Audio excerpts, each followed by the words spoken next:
exciting. Welcome to the Mandible Judy cast and crew. I'm going to turn my volume up here a little bit because I'm quite quiet. Welcome to the show. Tonight we have Chuck Thomas, who is screenwriter, producer, novelist, and podcaster here in Atlanta. He's from Atlanta Film Chat and so on.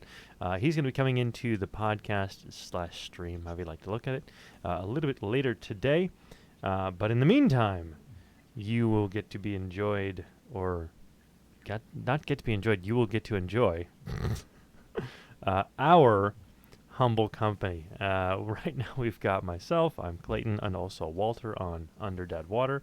Mike, who is Connor Darcy, down there.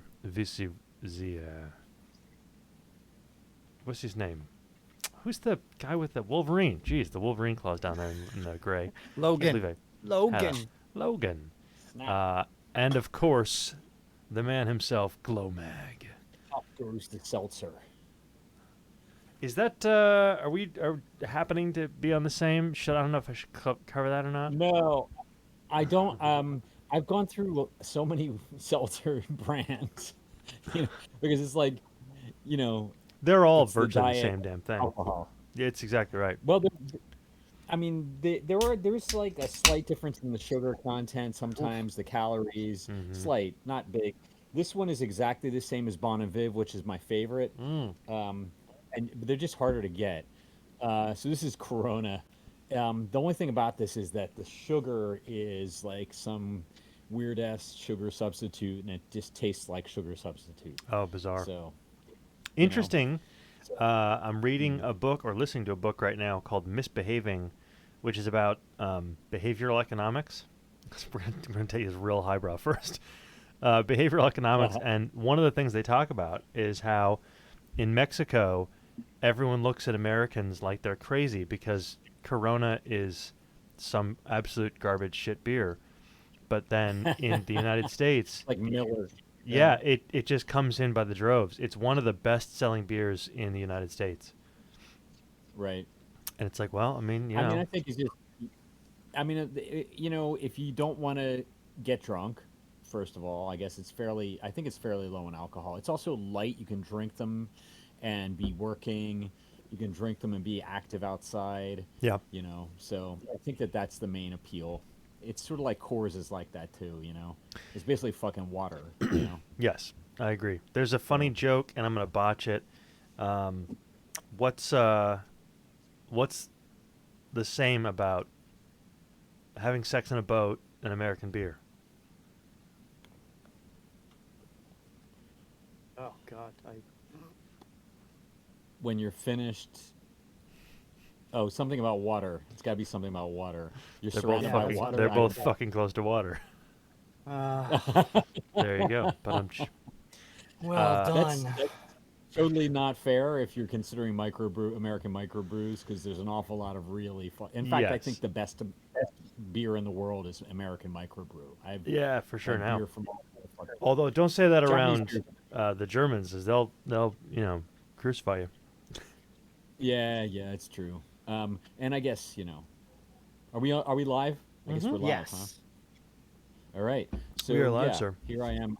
I'm a jackal. So I just I guess I just felt like I should say something about that. I was going to let it go completely unmentioned because I thought it was awesome. But I do have to bring it up because so you're wearing a Wintercroft mask. They're phenomenal, like little passion project kind of thing. Is that the only one you've done? Yeah, this is the first one. I have another one I'm going to buy very soon. It's the Grasshopper, which is amazing looking. Oh, really? It looks like a cross between some weird ass alien and the Tick. It's got these. Okay. Like the antennae are even longer than these ears. They go up like that high or something. And it's just amazing. This was 3 hours to cut and build. So it's not super fast, but I mean that's pretty good for having like a cool ass mask like this, Did you make it out? Is it cardstock? Yeah. Yeah, so I just went with critical. I went and bought a poster board, And the trick, I think they mentioned this in the instructions, is to score it with like they say to use a ballpoint pen, something sort of dull. I tried using a ballpoint pen, but the problem with that is you draw right over the lines, and you can't tell which is a dotted line, which is a dashed line. So I used a butter knife, and it worked. Oh, that's a perfect. good idea. Nice. Yeah. I would not So have thought about it that. just dents it. It doesn't cut it, and it makes it really easy to fold. So once you score each of the fold lines with a butter knife, you can still see the lines, so you know whether it's they call a valley fold, which is like that, or a mountain fold, which is like that, right? And I found that actually their mountain folds are not always really mountain folds. They're kind of more like not folds at all. Just Yeah. you know what I mean? Like this is considered a mountain fold. It is, but it's not a very extreme one. So yeah. for the audience who hasn't put these things together, first of all, you should absolutely go, and this is not sponsored by any means. Absolutely go to Wintercroft. That's WINTERCROFT.com, and check these things out. You buy a template. It prints out like 20 pages, and then you cut these all out. I had to use an X-Acto knife. Did you use scissors or an X-Acto knife? I actually used scissors, and it was fine. I just got kind of clever about it. I'd cut all the way into here, and then instead of trying to turn around that way, I just cut this way. For that part. So full Like disclosure, this way and then that way. my wife, who taught preschool and elementary school for a while, won't let me help her cut things with scissors because I don't cut in a straight line. I can't use scissors worth a shit. So Yeah, I had to have a use an long X-Acto history of knife. using- I have a long history of tracing and cutting things out. Yeah. Because I used to do collage work in my teen and 20s, cutting things out of old magazines and shit. Right on. But yeah, I remember doing that. yeah, super fun, man. Back in the day, and using like Letraset letters for the typeface. Yep. Yeah. So you Rub-on letters. look like you're making one of those. The ransom things. Yeah, exactly. The ransom note. Yep. Um, Well, I mean, I tried to use the same typeface and keep it really even, so it didn't look like a ransom note. But yeah. the If you were very good at it, it would look like a ransom note. I gotta find your what collection was that out of? Do you remember? I just went to their site and just hit masks, and it wasn't too hard to find. It was in there somewhere. If you hit masks, it's like there's probably about 40 or more variants, and this was one of them. Yeah, they've got everything from. In fact, it's funny. You can have. They have some little kid ones that are children's frog mask. I feel like that is a necessary thing for Mandible Judy. Yeah. We got to get some frog heads. Yeah, totally. Spoiler alert here for any of you who have not seen that. It's listen to season 3 of Mandible Judy. First of all, go do that now. Second of all of the kids in that preschool 100% have got to have frog masks or frog T-shirts or something. I mean, it's got to happen, right? Today, It would make kids. sense. It would make sense. Holy shit! The Grasshopper Mask is phenomenal.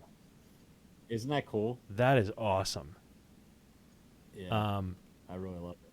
The one that I have, because those peaked antennae, I'd like to say it. Yeah. Antennae. Yeah. They are a ton of fun to put together. But I did it for I want to say it's the Ibis one, which is kind of like the Grasshopper, but it has a full mask down below. And Oh, nice. those, as I was saying earlier, I filled those with epoxy, and then I filled them with Bondo, so they're real sharp and they're real hard. Oh, wow. They're full on dangerous weapons. Yeah, that's cool. I wouldn't have thought that. That's a great idea. I was thinking about trying to put something over this, like just spray paint it red or a different color or whatever. So what they recommend. recommend, what they recommend to do, and it's kind of a for anyone who gets really into model making or not model, but cosplay. One of the things that you start with is you get your paper template, and then you take and you mix resin acrylic with Bondo in about equal parts. Bondo, for anyone who doesn't know, is like a auto body filler, and it will harden, but it's pretty soupy initially, so you can really paint it on. And you paint it on, you let it dry, and you paint it on, you let it dry. And it's okay if it gets, chunky, because you can then go in and sand and scrape. But so you basically use your mask as the template. You put all this Bondo on top of it, and then you can shape it to exactly what you want. And if you want to go the other way, you can use that then Bondoed mask as like your template if you want to make a silicone mold, so you can mass produce these things. Yeah. It can get pretty extreme. My plan had been to make a full. I was gonna take carbon fiber and use carbon fiber over that, so it was gonna be really light and really strong. But oh my word, you want to talk about getting expensive quick? Yeah. Oh, really? Holy moly, yeah. The reveal. Yeah, imagine. God, those are such fun, and I love the one of the other things that these guys do that is fun for anyone who does that. What do they call it? The forensic fandom, where you really dig deep and you find all these things. Is they will frequently have extras in their packs. So, for example, if you buy their Halloween pack, along with the Halloween pack, there will be like a access restricted on one of the pages. It looks like it's just a wrong page, or whatever the case is. And you figure out that, no, I have more of these access restricted pages, and it builds a whole other mask that they don't ever sell. Oh, funny. It's pretty That's freaking a cool. idea. It's a neat thing. They seem like a pretty cool company. Is it a husband and wife or a brother and sister? I thought it was a husband and wife, but I might be wrong about that. Yeah. I don't know. I'm just assuming it's a husband and wife, but Are they from Sweden? I don't Seems know. like Sweden. Yeah. Actually, that's not fair for really. them, because I associate it with what's the Wintergarten. It is actually registered in England and Wales. They are from Truro. Truro something. Treggles Road. I'm going to sound weird for a second Okay. Yes. because you inspired me.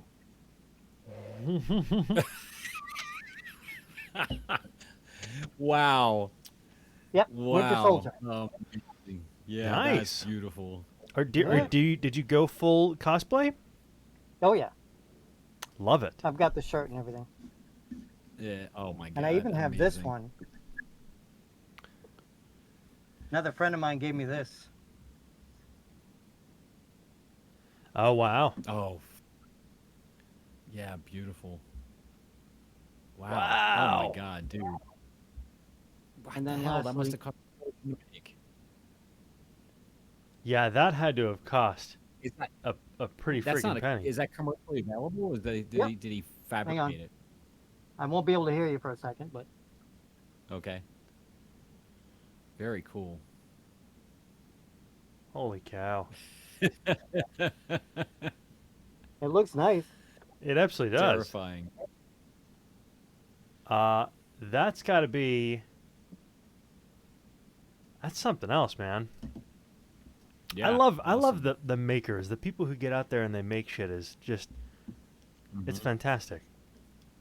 Where would we be without them? Let's hit up what are they called? Winter Thrall? What are they called? Wintercroft. Croft. Let's hit up Wintercroft for yeah. An update. We'll want to do some ads for them. I tell you what, I'm Sponsored actually by gonna Winter. reach out to them because Yeah. they are friggin' fantastic. And honestly, especially from the as much as they dip into the weird, right? They have their whole Void series and their whole Bone series and the Halloweens and the Witch Doctors and all that. I mean, they get out there.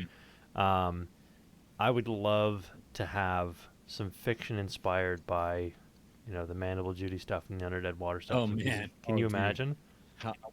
What would it take for us to get them to do that? That's a great idea. I know they already Judy have. They already have their. What are the fucking the Zodiac? They already have the Zodiac stuff, so that they could adapt some of these things. I'm sure that they would have a starting base to go on to something truly interesting. Yeah, I mean they can do really complex stuff. Like the Cthulhu mask is like it's got tentacles coming down. It does. I mean they're paper, but they look really good. This particular one was a 3-hour project, so it's a number 3 hardness difficulty. I think they go up higher than that, probably 4 or 5 maybe.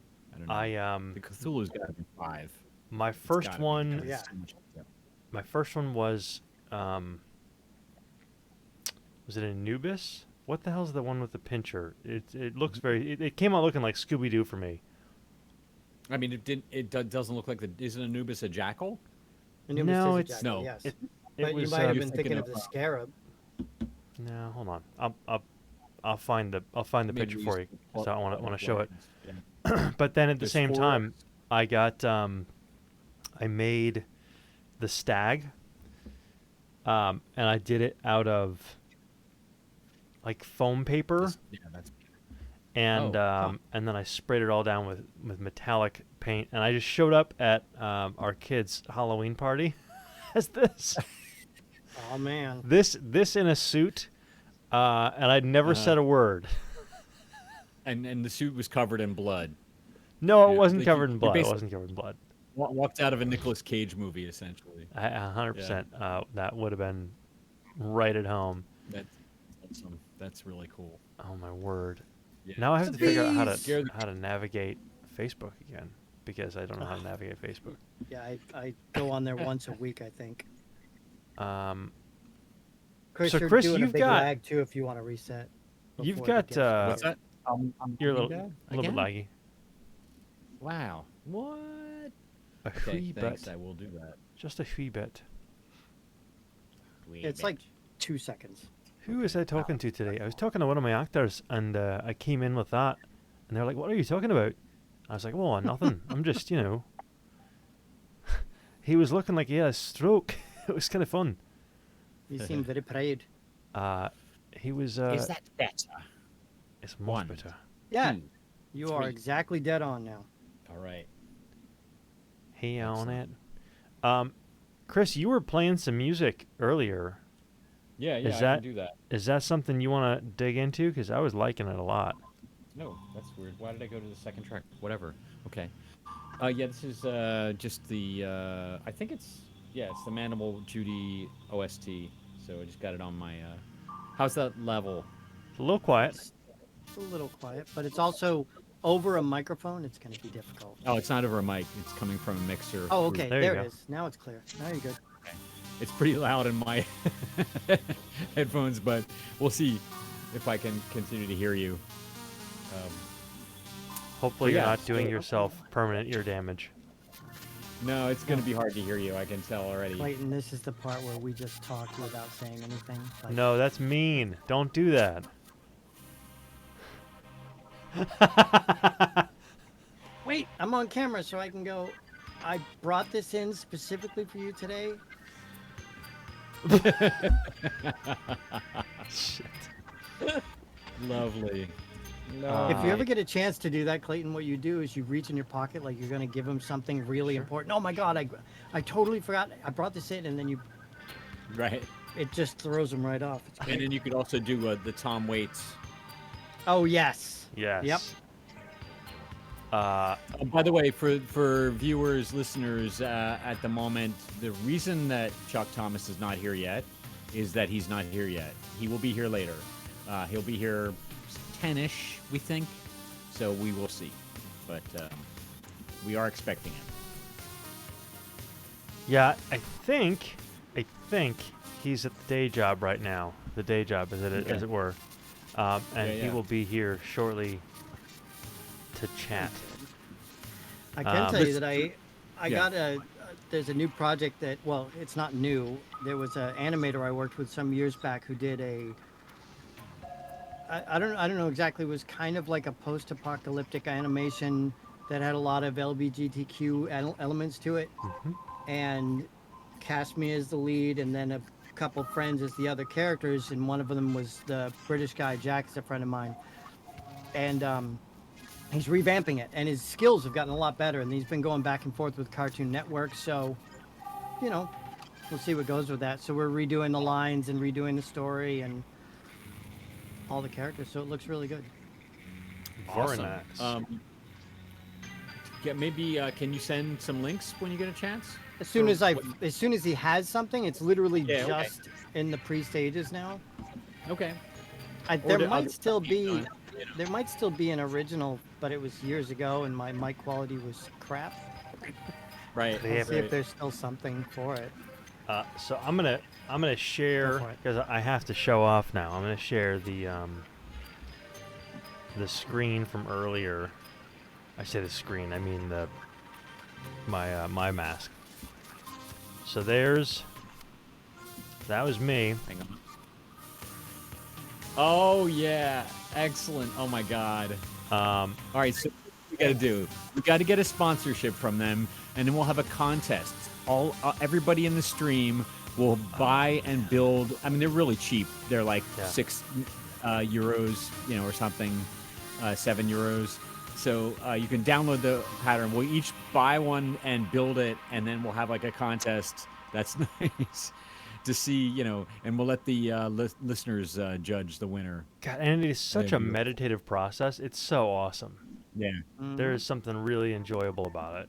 Out of curiosity, did you use glue or did you use tape? I used, weirdly enough, so I started by using glue stick. The glue stick, I guess I think the glue stick I had was like a tacky glue stick. It wasn't really meant to be permanent, so I had the wrong one.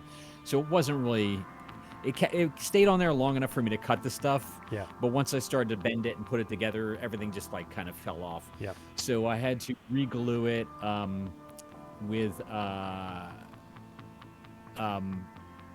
Elmer's glue. Oh yeah. And I just used Elmer's glue the way through. And the nice thing about Elmer's is actually, at least on this particular cardstock, if it got on the outside, if I rubbed it off immediately, it just balled up and came right off. Yeah. Oops. I keep knocking my headphones out. There we go. I had a lot of luck with Crazy Glue. Honestly. Yeah. Oh. That works really good, especially the Gorilla one. Yeah. Gorilla Yep. Crazy Glue works really good. Just cyanoacrylic. Just. I didn't think that worked on paper. Oh, it absolutely works on paper. It also works on your fingers. Be aware. Yeah, and it works. Yeah, right. They use it in surgery for closing wounds. So. I know. Yeah. Well, that's excellent. That's how it was invented. They were using it as a what do you call it? Warfield. What's the term? What? When you're in combat, and you have a medic who's in combat. Triage. Triage. There we go. They're using it for battlefield triage. So you seal it up because it bonds almost instantly to skin.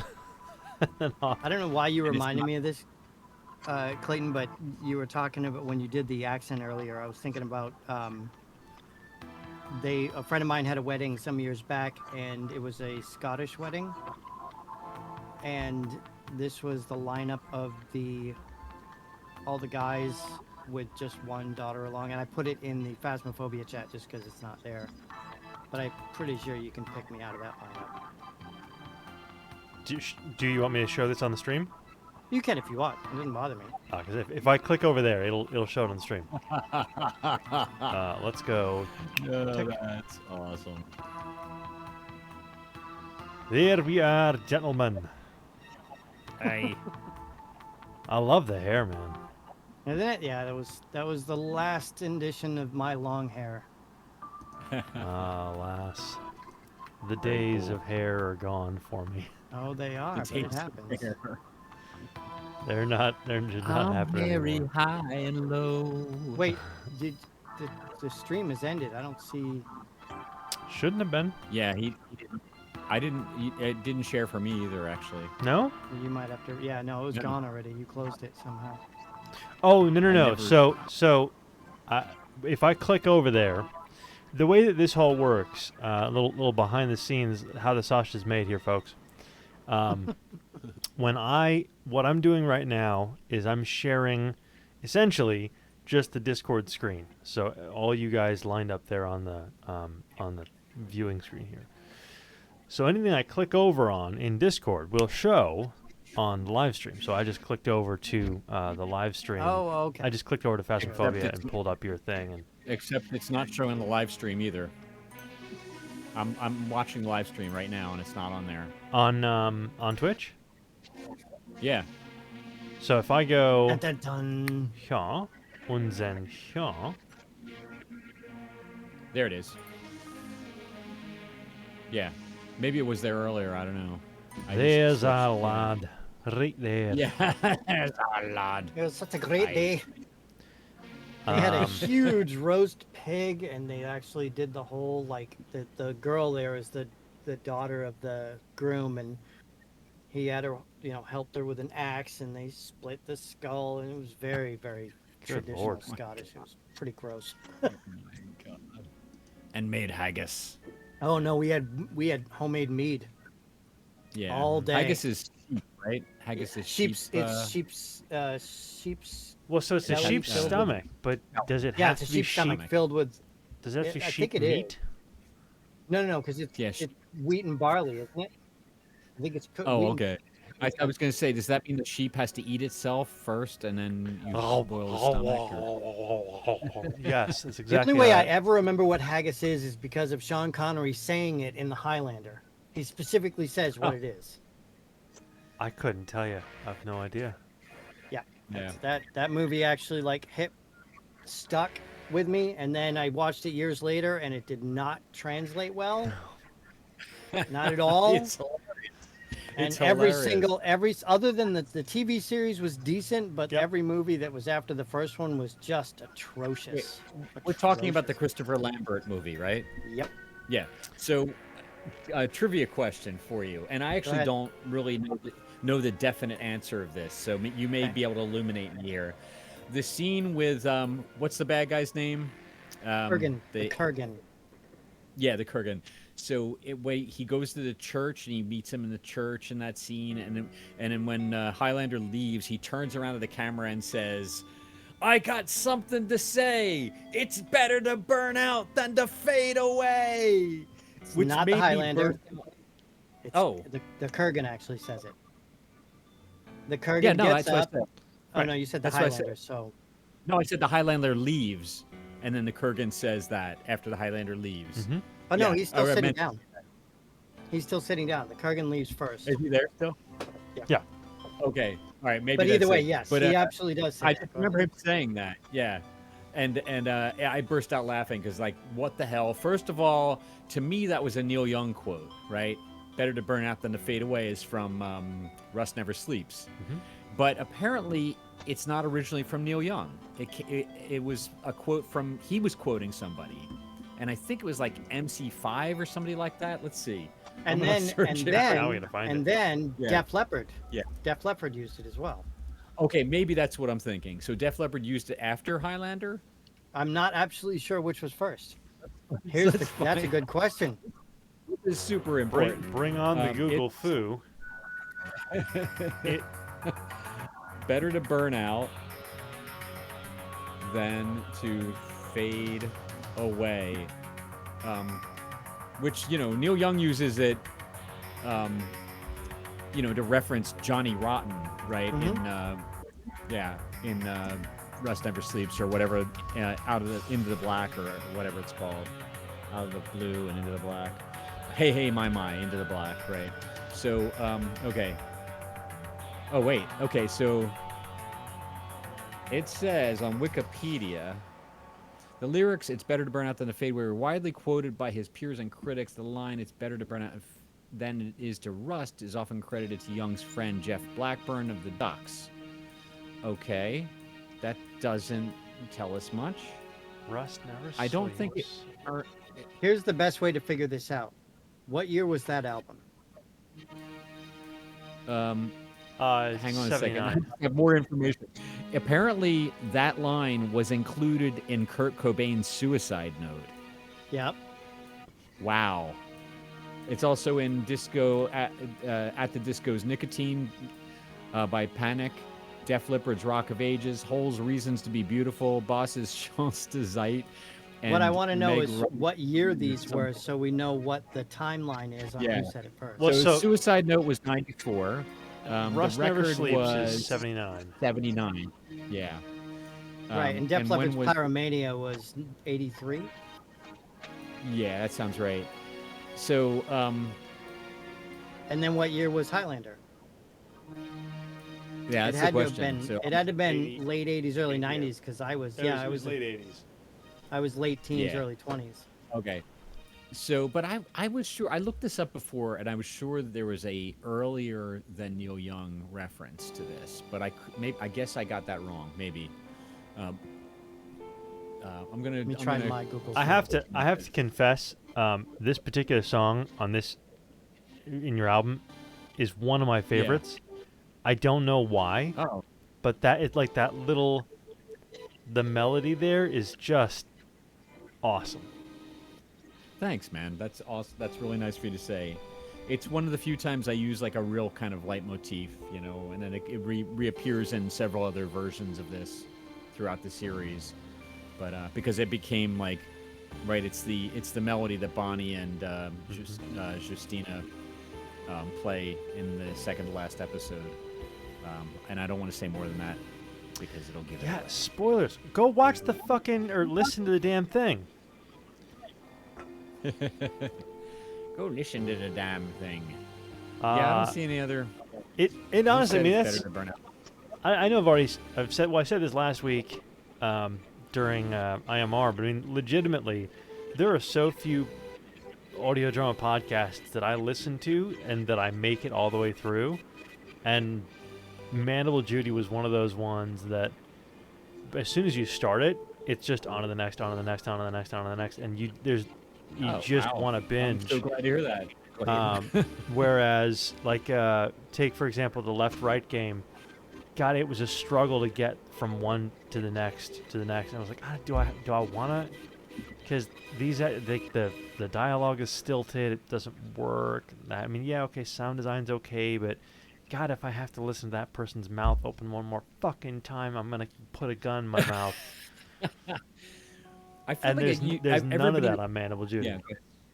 Well, that's nice, man. I mean, I feel like the first season, I definitely improved in the second season. I think I improved further on the third season. So, I think there's a learning process that we all go through when we do these Oh, things. sure. You know, you kind of learn not just what works best, but also why does my audio not sound as good as this person's audio, or you know, what am I doing wrong here? And you know, I kind of had to ramp up with some plugins and just you know, kind of get set. Luckily, I teach audio, you know, at a university, so you know, I already was kind of on that track. I just got better at knowing how to use them. It think. still blows my mind. This was your first podcast. Yeah, I mean, I guess I've had a lot of audio work before this. I mean, like all three of us have. Well, yeah, but This there's. is I mean, audio I think you professional undersell that because you're also talking about how it's not just understanding how the tools work; it's understanding how to Yeah.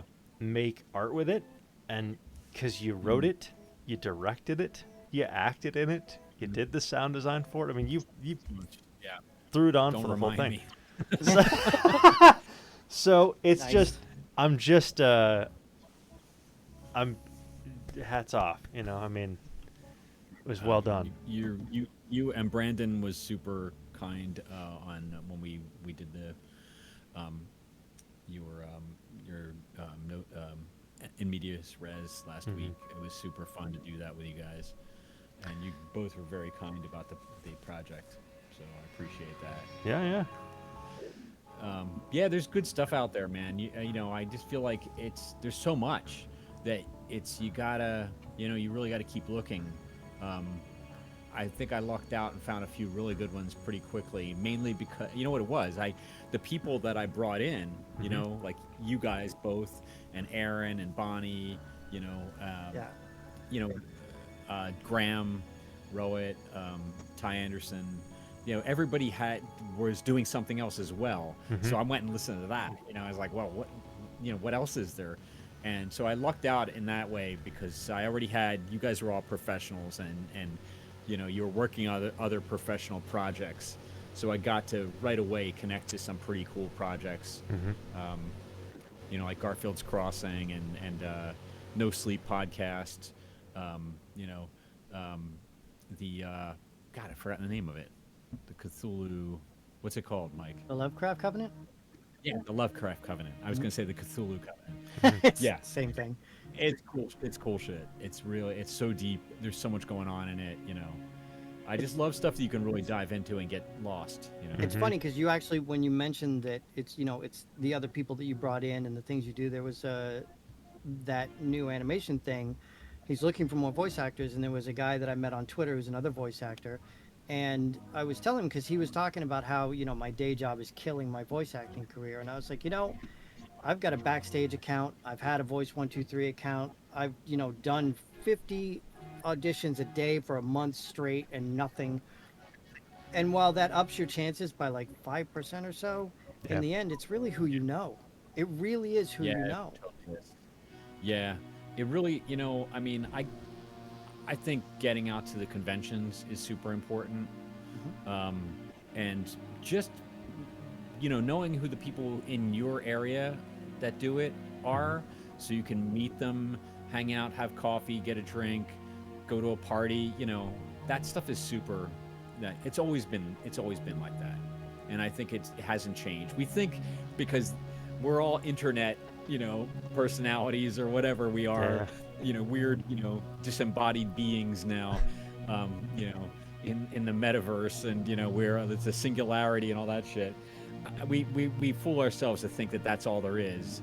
You know, I mean, I know none of us do, but I think I do sometimes. I think I forget. Speak for your damn self. Got to get out. I'm in the metaverse. Yeah, you're very yeah. famous. Everyone knows you. Definitely. You are connected. I'm big in Japan. Right. Yeah. I was actually big in Germany when I, you know, wrote my novel and like got a ton of reviews in Germany. Is that right? Whatever. Well, I did like the one fan fiction novel that I wrote got a big hit in Germany, but it wasn't like, it didn't make any money or anything. It was just, I got a lot of reviews in Germany, so I was like, okay, well, I'm big in Germany. Okay. I got my first royalty check today from Close to the Ridge, the whole $14. Oh. Hey man, every little bit helps. Come on, that's more than I make sometimes from BMI. You know. Dude, that A reminds bad me of my, year, like, that first ever live gig I did where I made $5 for the night. I've never been more excited about $5 in my life. It was amazing. It's just like it's a vote of confidence, right? Even if it's a small amount of money, it's still somebody, you know, watch this at least. You know, it's not like getting a review, which is better, but you know, I still occasionally get a little bit of money, you know, from Toxic Avenger, you know, BMI publishing money from, you know, other films I did, you know, back in the day. And it's just nice to see, you know, I did some television for a while. I mean, PBS, which is a kind of a low earner on the royalties. Yeah. I mean, but it's cool. Like it was always cool shit. Like I did music for a couple of, kind of, I guess you could call them kind of progressive politics news magazines on PBS. One was called South Africa Now. I mean, imagine this happening now. It just wouldn't happen, right? This was a anti-apartheid news magazine, right, where they just presented the points of view of, you know, native South Africans, right? Well, I mean, Afrikaners are native too, right? But Black South Africans, right? And you know, it was, you know, yeah, it was slanted, but it sold itself like that right up front, you know, and it was like, this is what we do, you know, and it was awesome, and I was so happy I did the the theme music, and I did like the stingers and stuff. I met everybody who was involved in it. I met a couple of South African folks who came to New York to tape every week with them, and it was just awesome. I wish there was that kind of stuff now. I mean, occasionally, you can find stuff like that, but it's never on PBS or any kind of network or cable or anything. I mean, it's just the Overton window, right? Everything's shifted.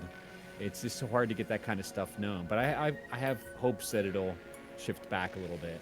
I think every so often you get the smaller broadcast networks, like Atlanta Public Broadcasting has some pretty cool smaller things. Well, it's still a big enough broadcast network that it's not, you're not going to show up on some 4 a.m. public broadcast, right?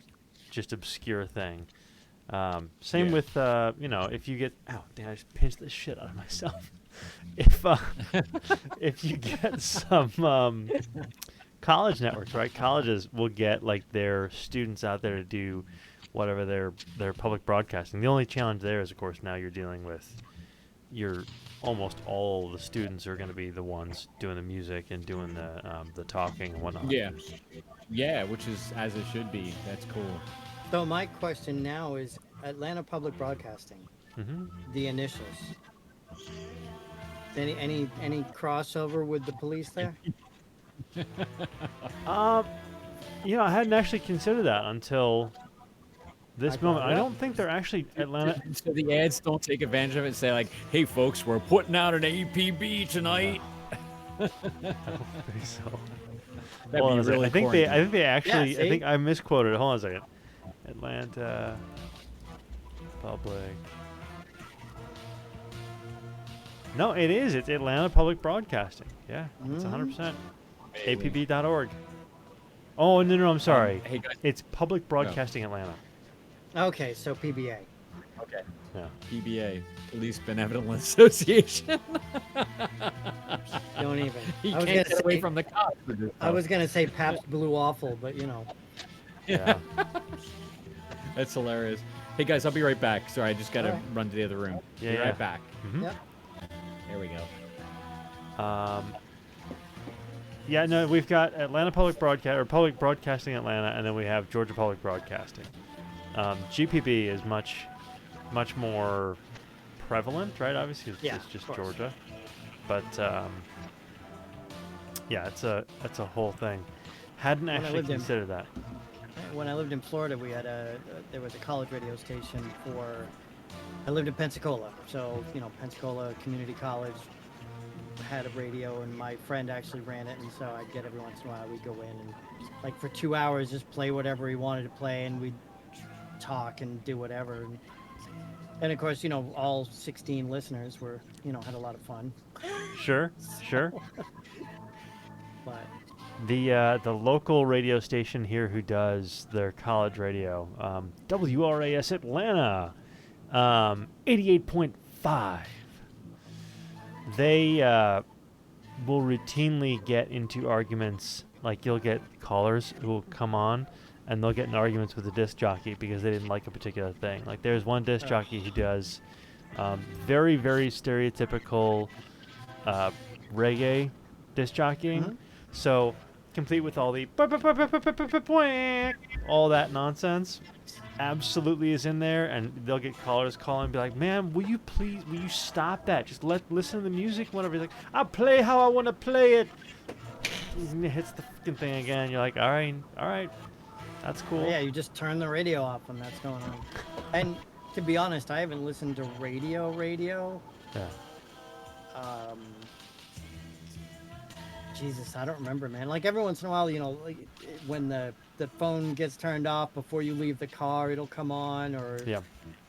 But I haven't listened to a radio station in decades.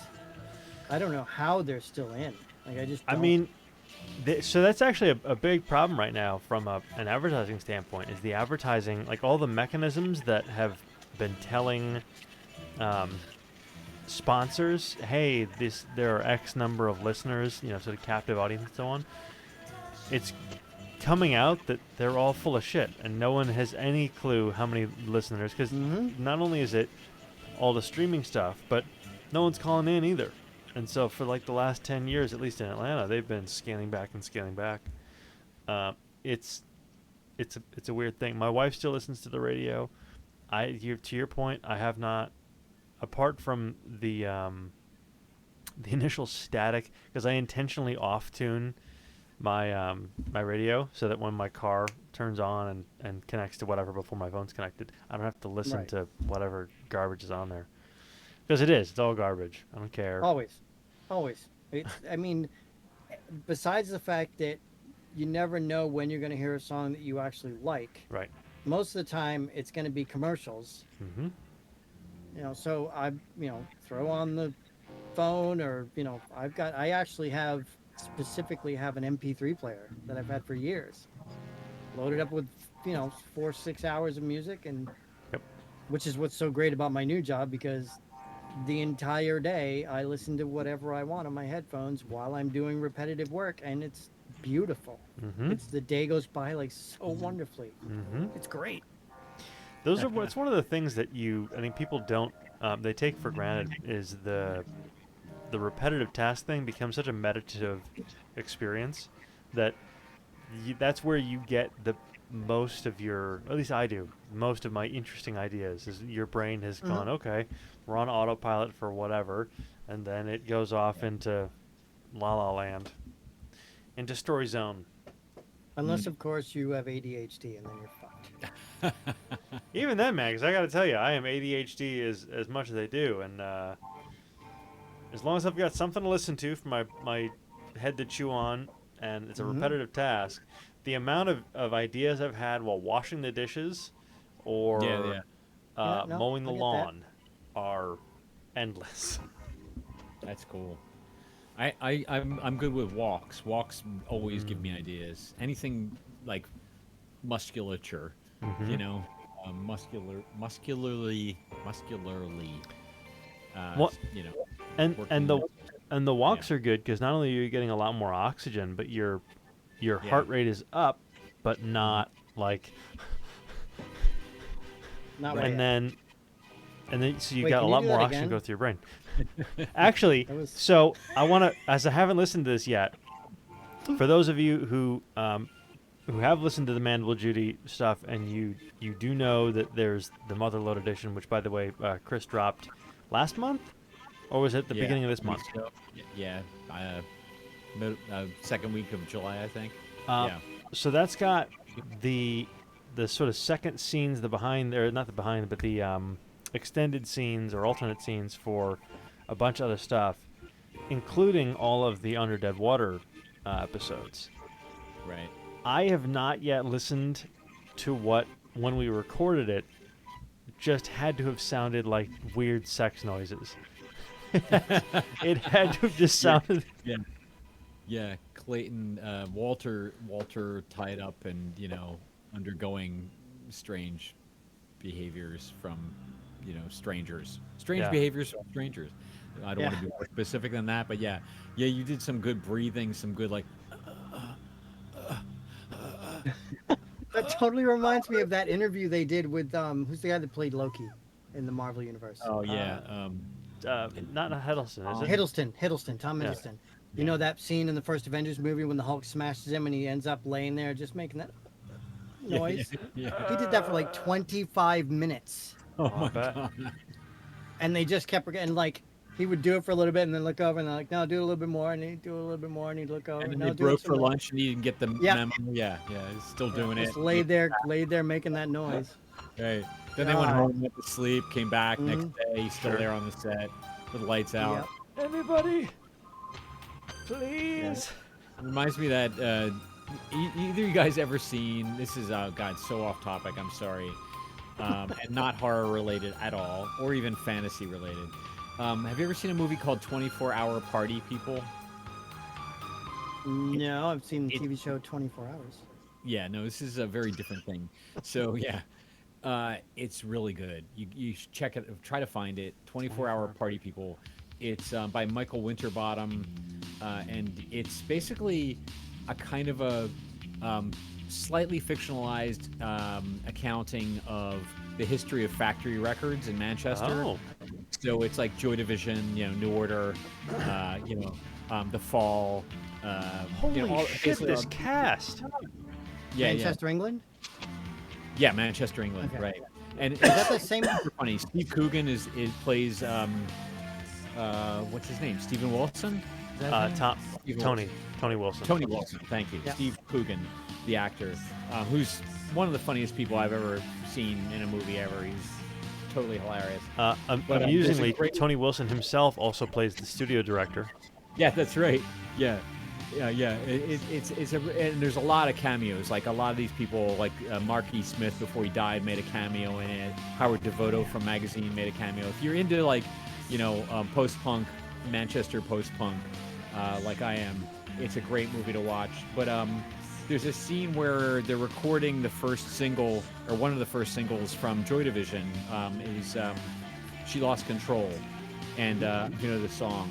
But apparently, what Martin Hannett, the producer, did in this song to get that weird ass drum sound is he had the drummer play each drum one at a time and record it on a separate track. So he couldn't play the whole kit all at once. Oh my god. So he had to synchronize with himself each time he played a new drum. Man. So it's really kind of off kilter and kind of broken sounding. Yeah.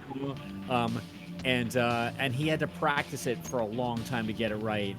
And there's a scene where he's playing it and they cut, and Hannett doesn't get on the talkback and say, "Okay, cut."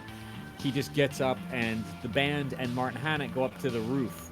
The drummer's on the roof. That's right. They recorded with the drummer on the roof for some reason, and the band just leaves, the apartment and goes out for a ride, and it shows the car driving away, and the camera comes up, and there's the drummer still on the roof playing the part. So you're wondering, like, how long did he play that before he started going, "Are you guys still there? Anybody still recording this?" Ladies and gentlemen, we've got Chuck Thomas in the house. Chuck, how are you, man? Oh, hey, Chuck. Awesome. Yeah, your music's a little loud now. Just a little. Okay, let's bring the music down. Looks like There we we've... go. Perfect. I think we have Chuck. Did you already give him all the? Yeah, you did. All the Yeah. rights. We were No, muted. we We're just not muted used to- anymore. Chuck, we can't hear you just yet, buddy. His thing is lighting up just for a second there. Perhaps. Discord. Has anyone ever seen a movie in which Andy Serkis did not play some role? Because even in this, Andy Serkis has played a role. Yeah, he's great in that movie. Yeah, he is 6 Degrees of Andy Serkis, probably. Chuck, I'm going to recommend, and Clayton can back me up. It's if you go to preferences, maybe, and just make sure that you're, if you go to preferences and choose voice and video, you probably already know this, and I'm sorry if I'm telling you things you already know. You can choose your input device and your output device, and you can test your voice. Let's check. Yeah, I keep seeing like he lights up for a second, like Yep. he's hitting the mic or something. But Also, turn your attenuation way the hell down, because you might be very, very quiet. It's called, I think it's called input sensitivity, on at least on my version. On the Macintosh. Macintosh version. Macintosh. Ugh. Simon Pegg is in this? Yeah, right. Damn, there's a huge one of cast. those movies where it was just like a ridiculous cast that just keeps going. You actually just reminded me too. Is that the same? That's not the same studio that the whole Smoke on the Water thing No. with Deep Purple. Okay. Smoke on the Water. Oh, okay. Yeah, no. 'Cause Smoke on the Water is about them recording. They were in like a recording Frank race. Zappa, or Yeah. or Frank, or they were touring with Zappa, and yeah. Okay, here comes Chuck. Nope, not yet. Nope. Almost. It was there and it was gone. Oh, that close. Take your time, Chuck. We're good. Today in IT troubles, the cast and crew of Mandible Judy try to troubleshoot by remote.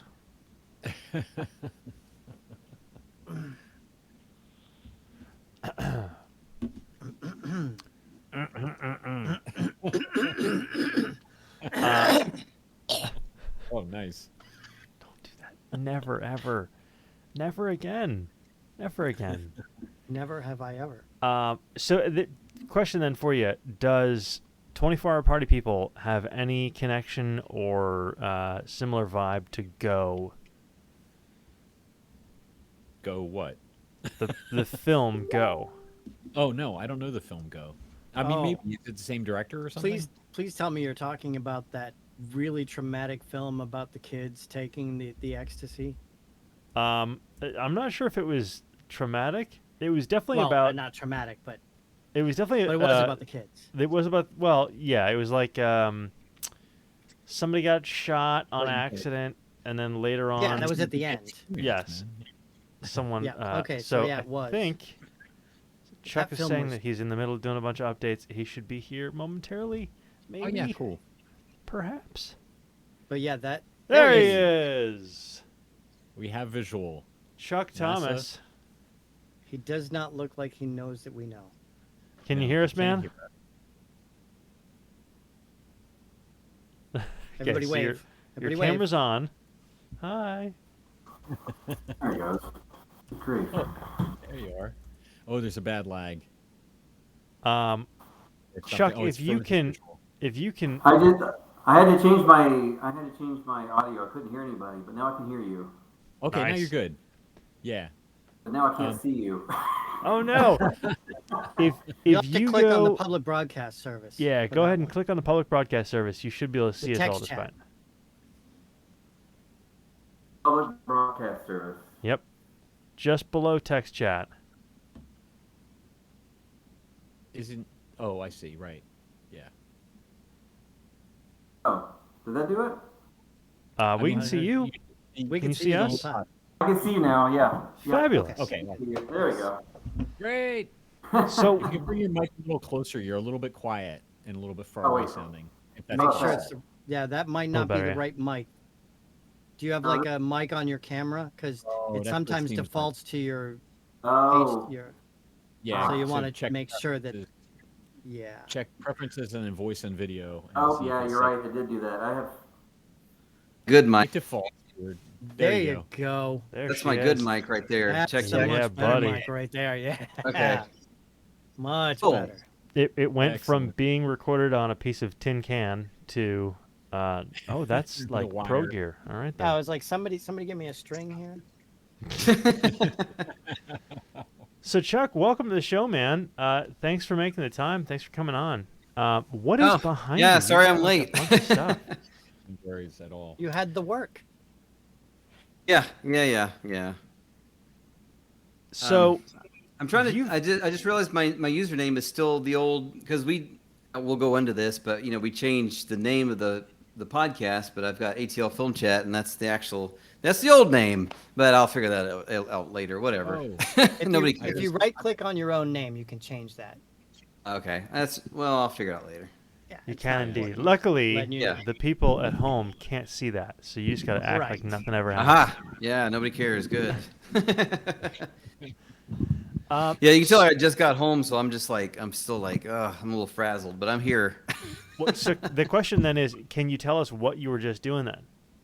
Was there a particular person you were interviewing, or? No.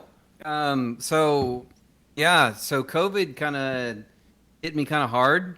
My production company, Hootie Hoo Productions, before COVID started, we had, because we released a comedy special, Eddie Pence Unspecial, which is out on Amazon Prime, etc. If you're a member, you get it for free. Anyway, just to plug that real quick.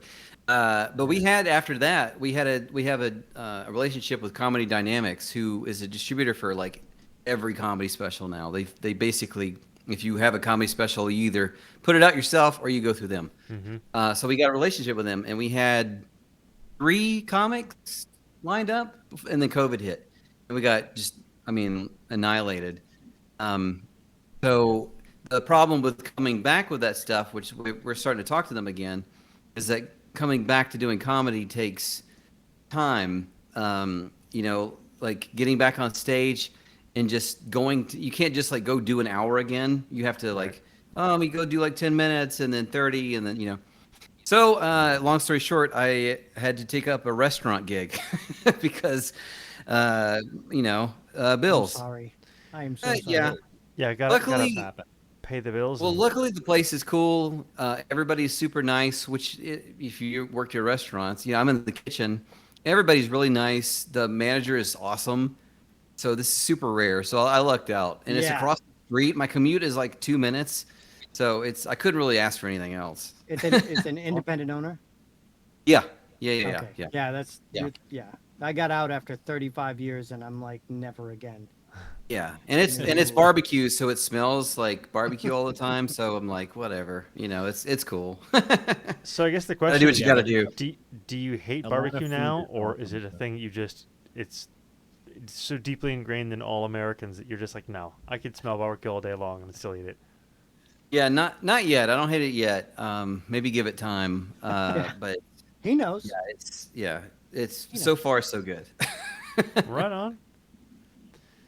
So what do you got? What do you got going on right now for the people at home who don't already know you and already know Atlanta Film Chat? What's the deal? What is the Chuck Thomas? Because you've got What is many, the deal? What is the deal? You have many different fingers and many different pies, and a hell of a long history certainly in Atlanta. But I mean, you've done everything from horror to comedy to talk shows, Yeah, books. books. Yeah. So right now, I mean, I was able to do the podcast throughout COVID. Luckily, it changed. Not formats completely. I mean, it's still just a chat between filmmakers. I'm a filmmaker. I talk to other filmmakers. Doing it over Zoom and now Zencaster is what I use primarily. It's fine. I like meeting people in person a lot more. Sure. But I was just glad that I had these services to use in this time and age. Honestly, that it's been crazy because it's opened me up to so many other people. We changed names. We're now the AFC Indie Filmmaking Podcast because we started focusing less on Georgia. I got picked up by a network, podcast network, Indie Film Hustle podcast network, which is like one of the biggest filmmaking podcasts in the world. And they've got this network of screenwriters and all these other people. So I started going a little bit more national. So I was able to talk to, honestly, international. I've talked to people from all over the world. I had a director, this guy that's made this movie called Fried Berry, and he's in South Africa. So I was able to interview him, and he's in South Africa, and it was just like, wow, what's going on in South Africa right now? So that was cool. So it's opened a lot of doors. It's been interesting, because I don't have the Georgia Atlanta connection to the guests, and I've had to kind of drop the whole I interview somebody and then I network and I follow them on Facebook and we're friends now, and it doesn't really work with that. With when I have Catherine Curtin on from Werewolves Within, she came on. I can't hey, we're best friends now. Let's meet. Let's hang out on Facebook. It doesn't really work like that. But Oz Perkins, I just had on. He directed a bunch of movies like I'm the Pretty Thing That Lives in the House, Gretel and Hansel, Twilight Zone. So he's not even on social media, so I can't do that whole thing that I'm used to doing. So it's a little different. But it's been very interesting, and I mean I've met all sorts of people I wouldn't otherwise. When would I ever meet Catherine Curtin? And she's super nice and everything. And let's see, during COVID, my Hootie Hoo Productions, we tried to get some stuff going. It was mainly a lot of development, writing scripts, and talking. We would do meetings every week, practically every day. We would have at least 30. Dustin Jacobs is my co-producer. We would have at least 2 or 3 meetings a week, 30 minutes and with other people, and say we're developing this, we're working on this, let's get something going. And some of that stuff might still work. A lot of it is not, but that's just the film industry anyway. There's a reason they call it development hell. Yes. Yeah. And surprisingly, one thing that's popped up towards here at the end of COVID End of COVID. Yeah, right. We're just Right. going back into lockdown again. Phase But you know what I 2. mean? Like, Same. yeah, I mean, Jesus Christ. Anyway, um, I wrote a script about 10 years ago. It was about a killer chef. It's called Prime. And I wrote it for this guy named Chris. And 10 years almost not to the day, but it was almost 10 years later, he calls me up and says, hey, I've got some people interested. We need a rewrite. So I've been rewriting that. I finished that a couple weeks ago. And he called me today and said they are like super excited. They're like he said his words, they're hot to trot, which is an old person thing to say, I guess. Wow. But I guess 70s we're old. day. Yeah, that was pretty dated. I don't know if he's teleported from the 1920s, but yeah, it's funny. Like I assume, like so many other things that I've written. I mean, I wrote that for money, you know. And I just like, well, that's never going to get made because that's most of the stuff I write. Someone's like, here's a check. I'm like, great. You know, I write it and then it disappears. But then 10 years later, it's looking, knock on wood, like it's going to get made. Excellent. So that's crazy. So that's been going on. Yeah, and a lot of barbecue slinging recently. Fair enough, man. So you also wrote a book called Brine. Yes. That was 2018 it was released. Yeah. Also had the audiobook version out there as well. Did you Mhm. self-produce that, or was that something that you guys got picked up? Oh, I got it picked up. A friend of mine, another just weird coincidence, David Wilson owns the Crossroad Press, is the publishing house. It's a lot of stuff like Clive Barker's old books that are like, it's not like his big ones, but it's like, you know, Clive Barker, this is kind of out of print. Let's reprint this. And he told me, he was like, I don't do a lot of like new authors. You know, like this is your first novel. Because I came to him and I was like, I don't know what to do. Like I know what to do with a screenplay. You know, I know how producers and stuff. And I was like, I wrote this novel. I literally have no idea what to do right now. And he said, well, I run a publishing house. I said, well, yeah, you do. So he looked at it, and to be fair, he's like, look, I'm gonna really look at it and see if it's publishable. And luckily, it was apparently. So yeah, it came out. And funnily enough, at this barbecue place, everybody has independently found out that I have a book, and they're like, "You wrote a book?" And then I'm like, "Yeah, I don't like go out of my way to tell them." And they say, "Oh, where do I find it?" And then someone else comes up the next day, "Hey, you wrote a book?" So I've been selling like hotcakes because I got this job at this restaurant, and everybody's like, "We should start a book club." I'm like, "Oh my god, this is all right. This is a little ridiculous." Yeah. Well, at least they're not coming up to you and saying, hey, I got this idea. You might want to make your next book about it. Oh Yeah.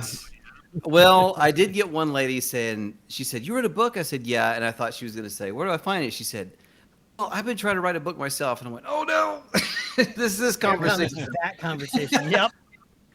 Yep.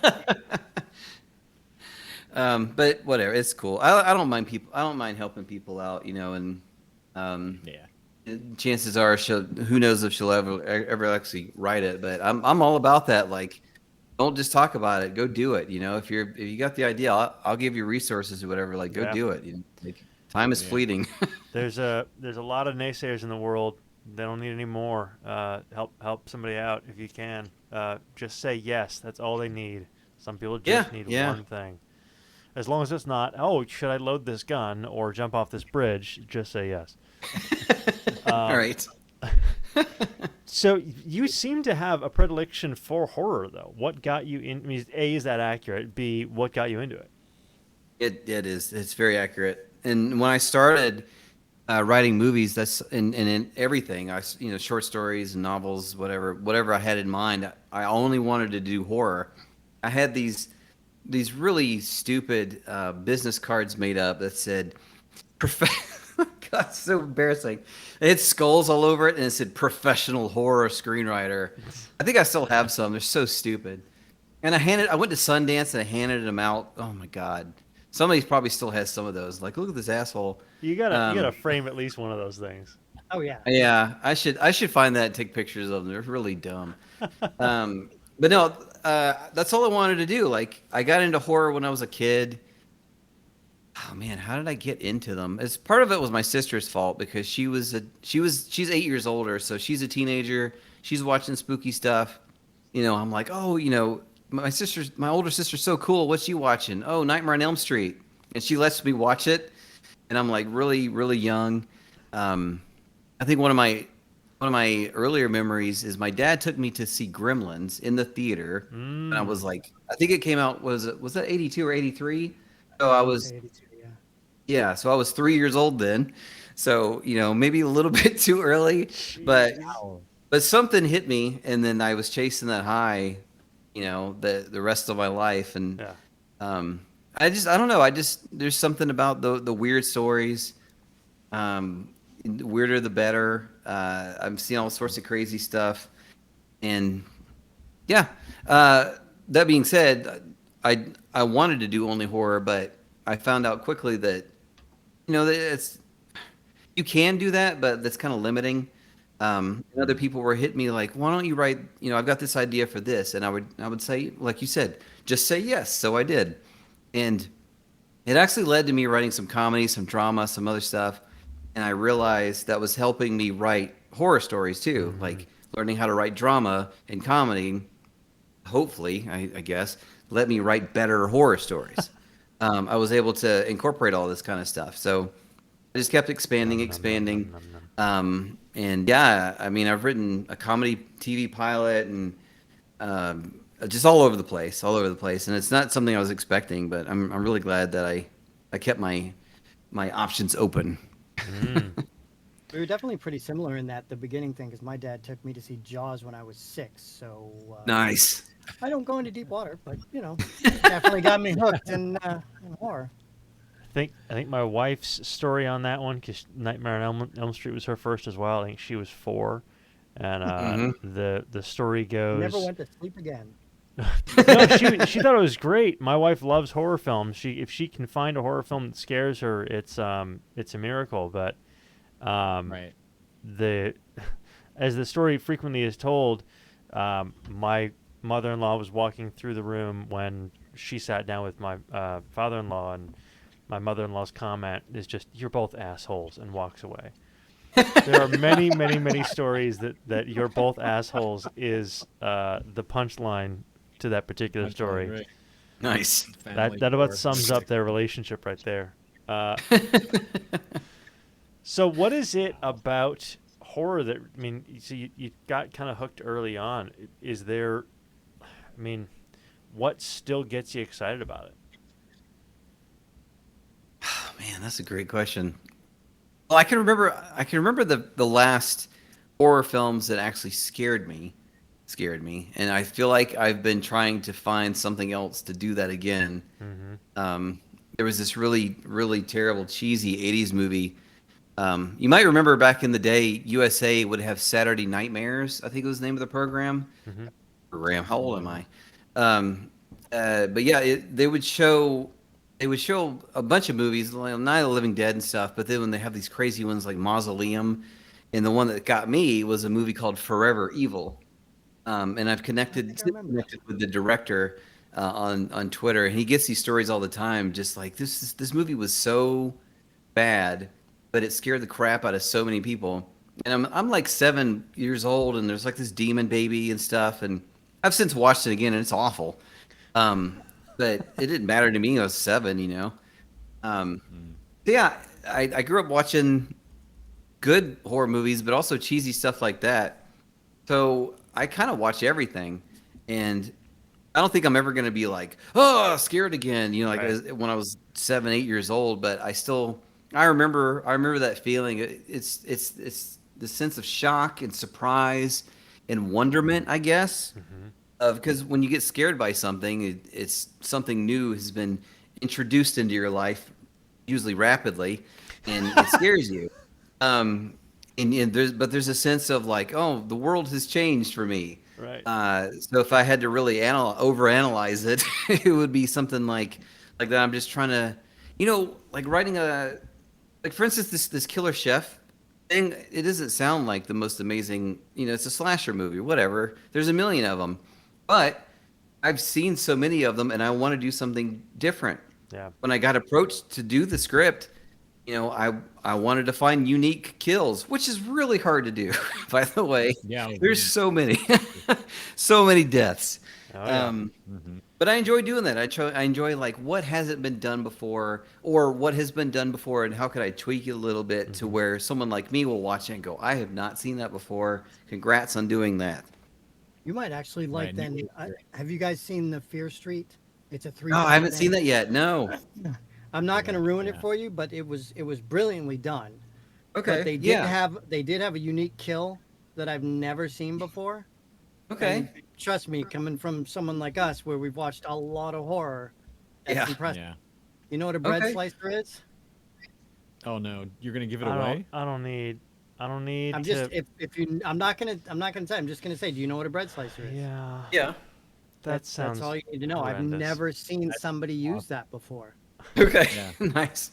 I was really machine is impressed. I was cool. like, wow, that, and it, of course, with the effects that we have these days and the level of quality, it Yeah, looked yeah, pretty yeah. real. Yeah. Nice. Chuck, can I ask you a question? Do you ever have, now you say it's hard for you to be scared, obviously, like when you were a kid. I mean, I think that's surely true when people hit their adult years. But do you ever, like, I don't know about you, but for me, like, I don't generally get scared in movies or watching movies that much.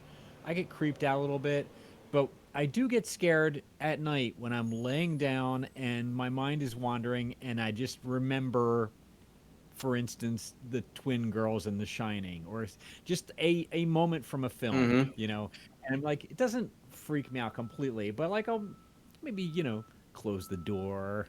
If I'm really scared, I'll lock the door, the bedroom door, right? So is there anything like that that ever happens to you? Are you able to get that scared still, or?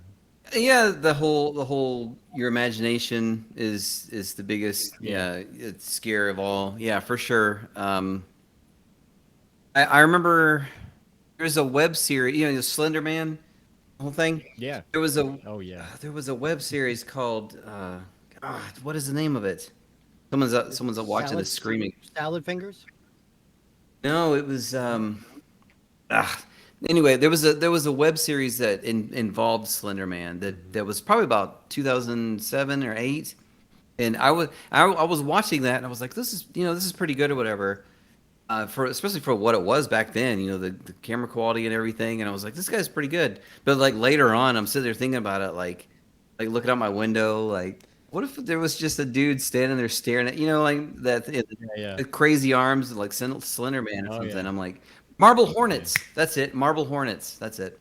Nice name. Yeah. So you get in your head and you're sitting there like looking out their blinds, like maybe. So that's that kind of stuff. Yeah, for sure. I still get kind of like not spooked out like screaming, but just like that chill down your spine. Like, man, if I look out this window and there's somebody staring at me, I am just not gonna have a bad night. So you can see off to my left over this shoulder over here. That is just a full plate window out to my backyard, which happens to be where we live. It's like a half basement kind of deal. I write down here. That's the worst fucking thing in the world. Is you're writing some Like spooky thing. peripheral, just about peripheral. Yeah. And inevitably, because we've got a couple of cats in this neighborhood that just love to chill out, and so I'll catch just peripheral vision, exactly like Chris said, some little thing going that way. I'm like, stupid fucking cat, and then I gotta leave out from behind here to go up the stairs, and that walk up the stairs is still. If it's super late and I've been writing something spooky, I still feel 7 years old walking up the basement stairs in my house back where I grew up. Yes, Clayton, you just totally reminded me when I lived in Florida for like 12 years, and we had this one house I lived at. I want to say it was like 95, 96-ish. It was in a neighborhood that was on levels. So like this row of houses, then the street, and then it dropped down. So there was a street that was perpendicular that went down, so everything was on these levels. So on the corners, the sewage drain had a space like 1.5 feet wide. And in the summer, all the cats, and these were feral cats, would come out of the sewer drain at night and walk around the neighborhood. And I'm not just talking about 5 or 6, I'm talking about 25 cats. Oh my God. And they would come around the corner, and you'd be standing out on your porch, and of course, you'd make a noise or whatever, and 25, so 50 eyes would turn and look at you, and the light from the porch would make them all glow, and you would go inside. Because I'm not, so no, we're not doing that. There's got to be a horror show about that. Yeah, see, that's there's an idea right there. I mean, I'm sure they've done it a bunch of times. If all you can see is the eyes, it may as well be Chud or something Yeah. coming out of the sewer. What a great movie! What a For the love of great God, movie! they made a fucking movie out of giant rodents, right? They made rabbits, and that scared the crap out of me when I was a kid. Like, why the hell? Night Of of all the the Lepus. of all the cuddly little things, why that is scary? I don't know. Didn't that star DeForest Kelly? I think you're right. Yeah. Yeah, I think that was so. like his before he did Star Trek. No. I'm almost if it's the rabbit one I'm thinking of, I'm pretty sure it was DeForest Kelly. I gotta look it up. It was. Yeah, Night of the Lepus was 19. Oh, what year was that? 1970 something. Sounds right. If it wasn't 72. Yeah. okay, because Star Trek. DeForest Kelly, you're absolutely right. Holy cow. Told you. Jim, this man is a rabbit. What year was it? 72. So it was 72, and Star 72. Trek started in 68. Mm-hmm. Campy, hokey, and oh so hilarious B movie is an unforgettable tale of the nature of rampage. all the fear of what was it? Was it that they were radioactive? Is that what had happened?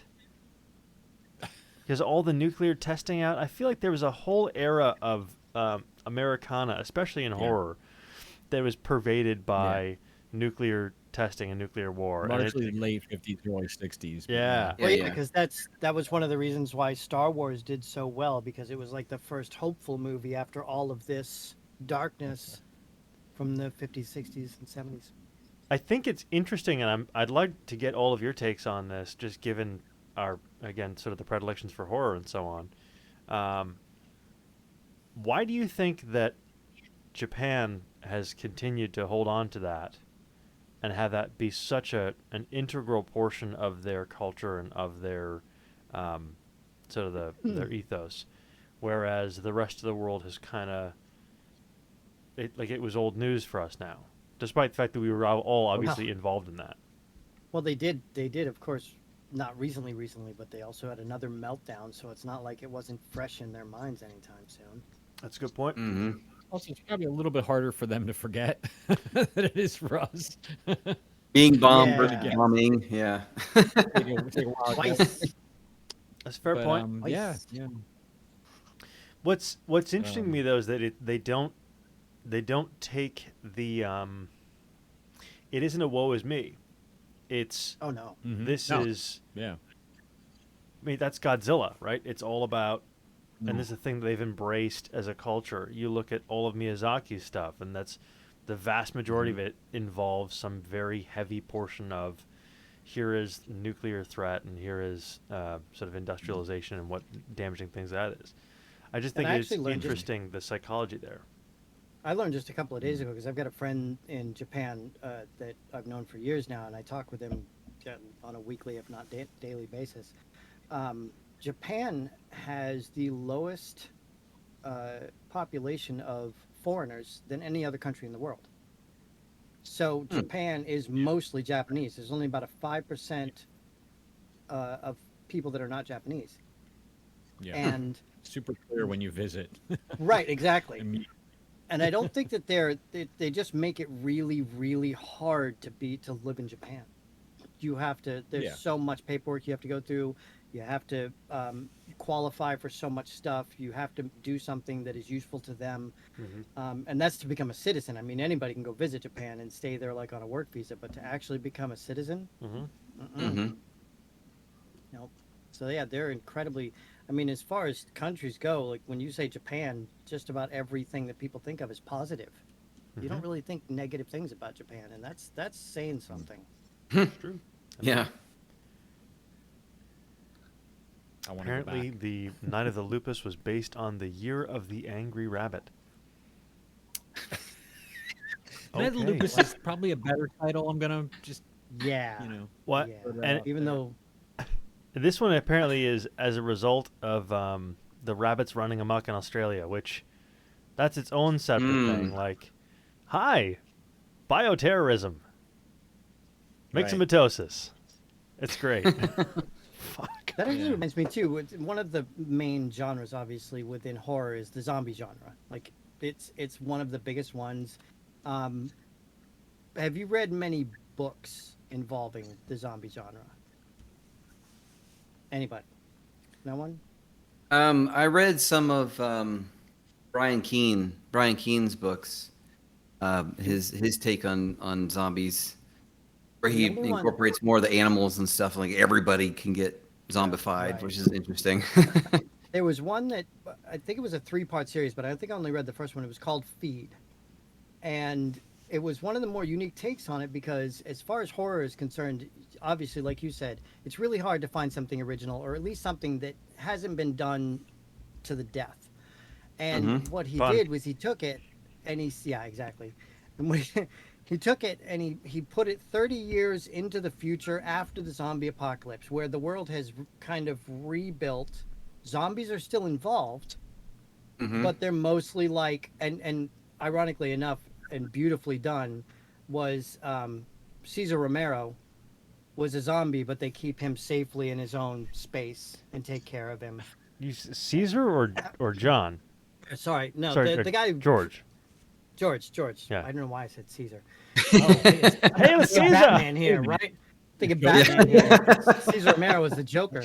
Like that was obscure. All right, Right, cool. I know, right? You know? So what made it great was that they took the virus itself was created because somebody came up with a cure for the common cold.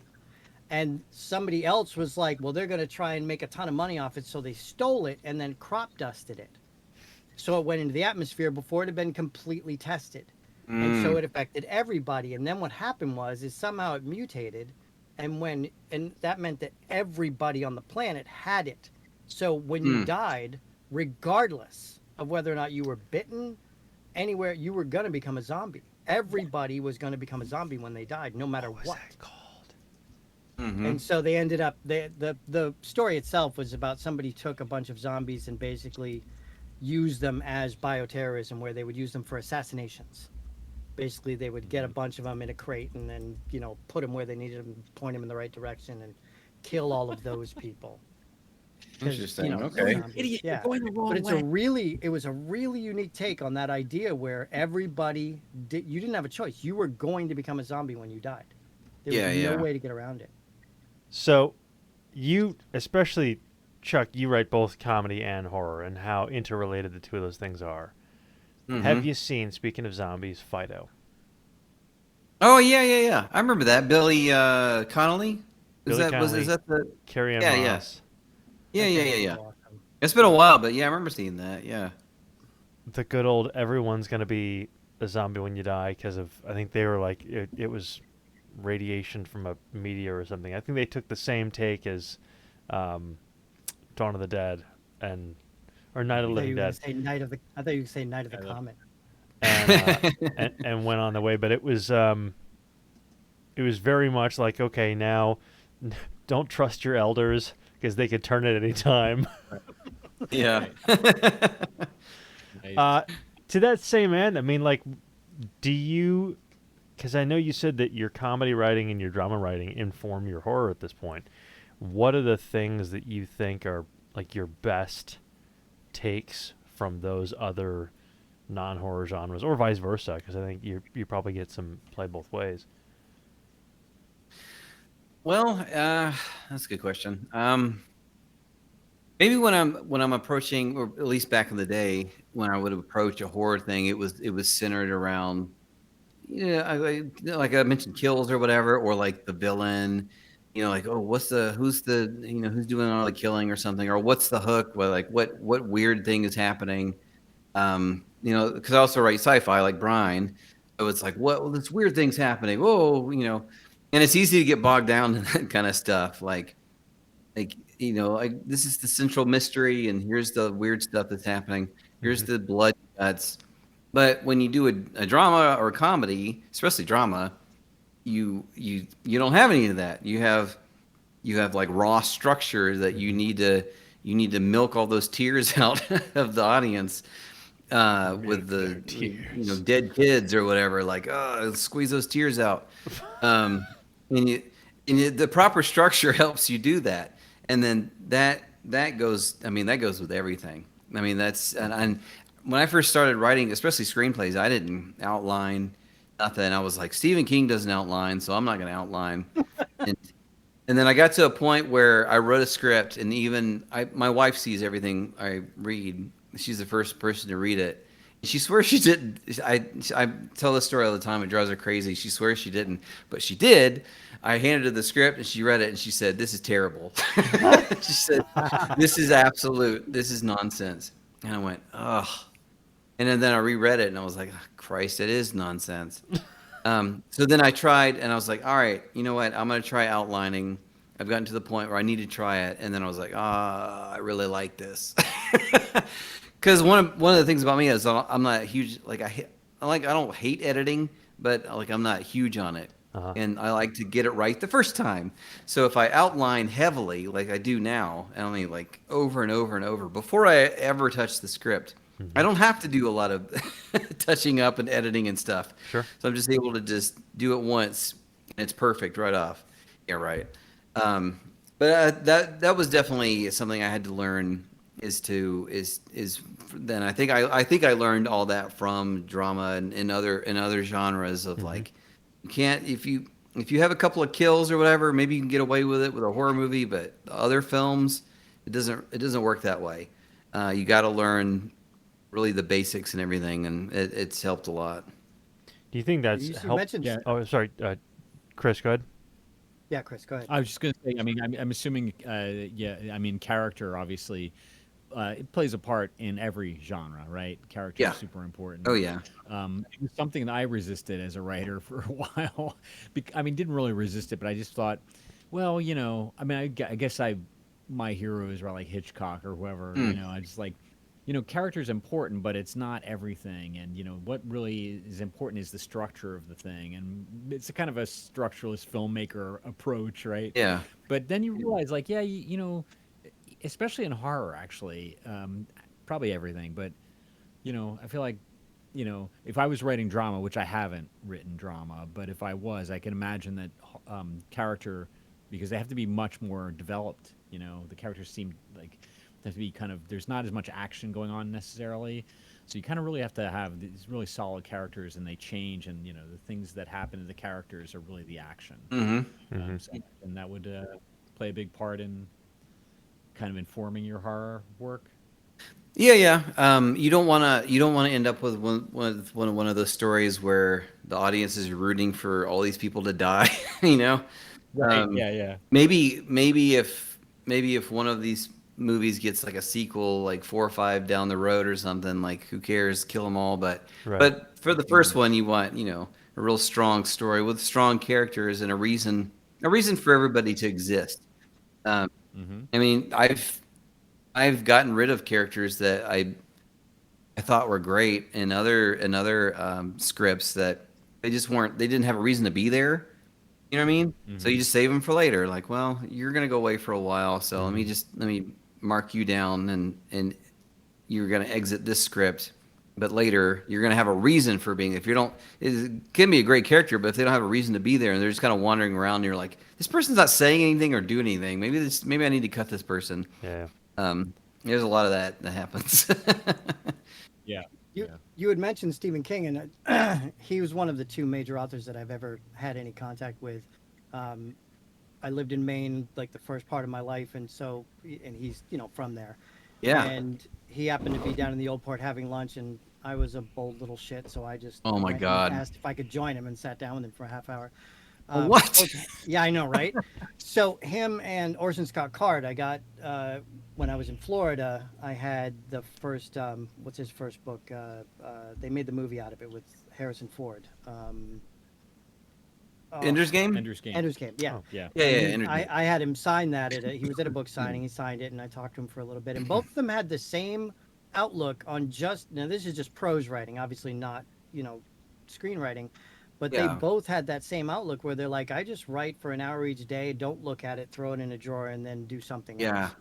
Yeah, And yeah. then come back to it. And I did the same thing because I wrote one book too, and like it was an experience, and I learned, and I think, that which reminded me, I wanted to ask you too, when you get 100 or so pages into whatever you're writing, and you are trying to remember what the hell it was that character did 50 pages ago that you need to keep track of, did you end up like this is, and again, before you started writing it out, did you end up like keeping kind of a journal, like, oh, that character did this? Oh, yeah.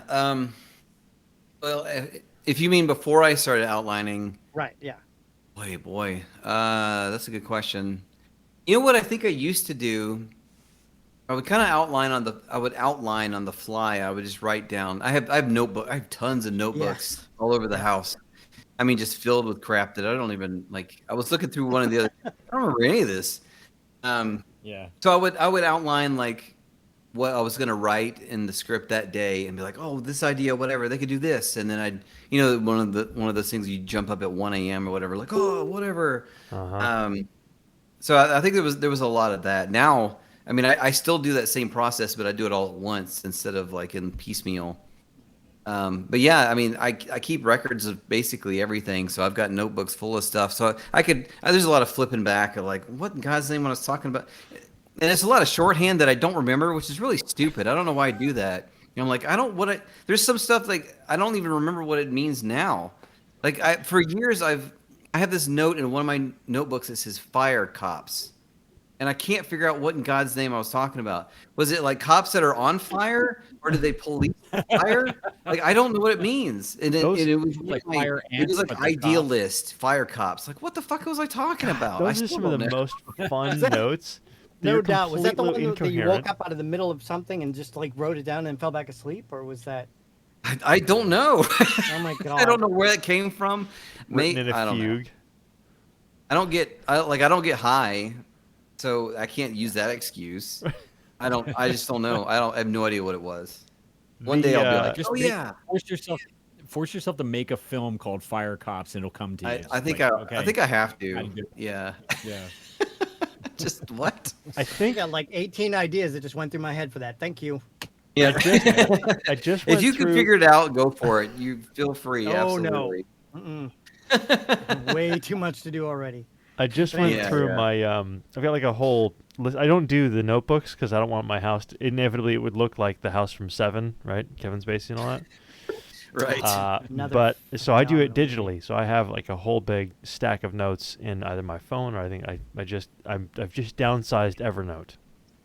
So I had a ton of stuff inside Evernote. It was my mental sort of trapper keeper. And 100% things that like from 10 years ago that I jotted down. Like, what the hell? That made no sense, but it sounds interesting. And I think a lot of those, like to that same point, are like things my daughters have said. Like at one point they had,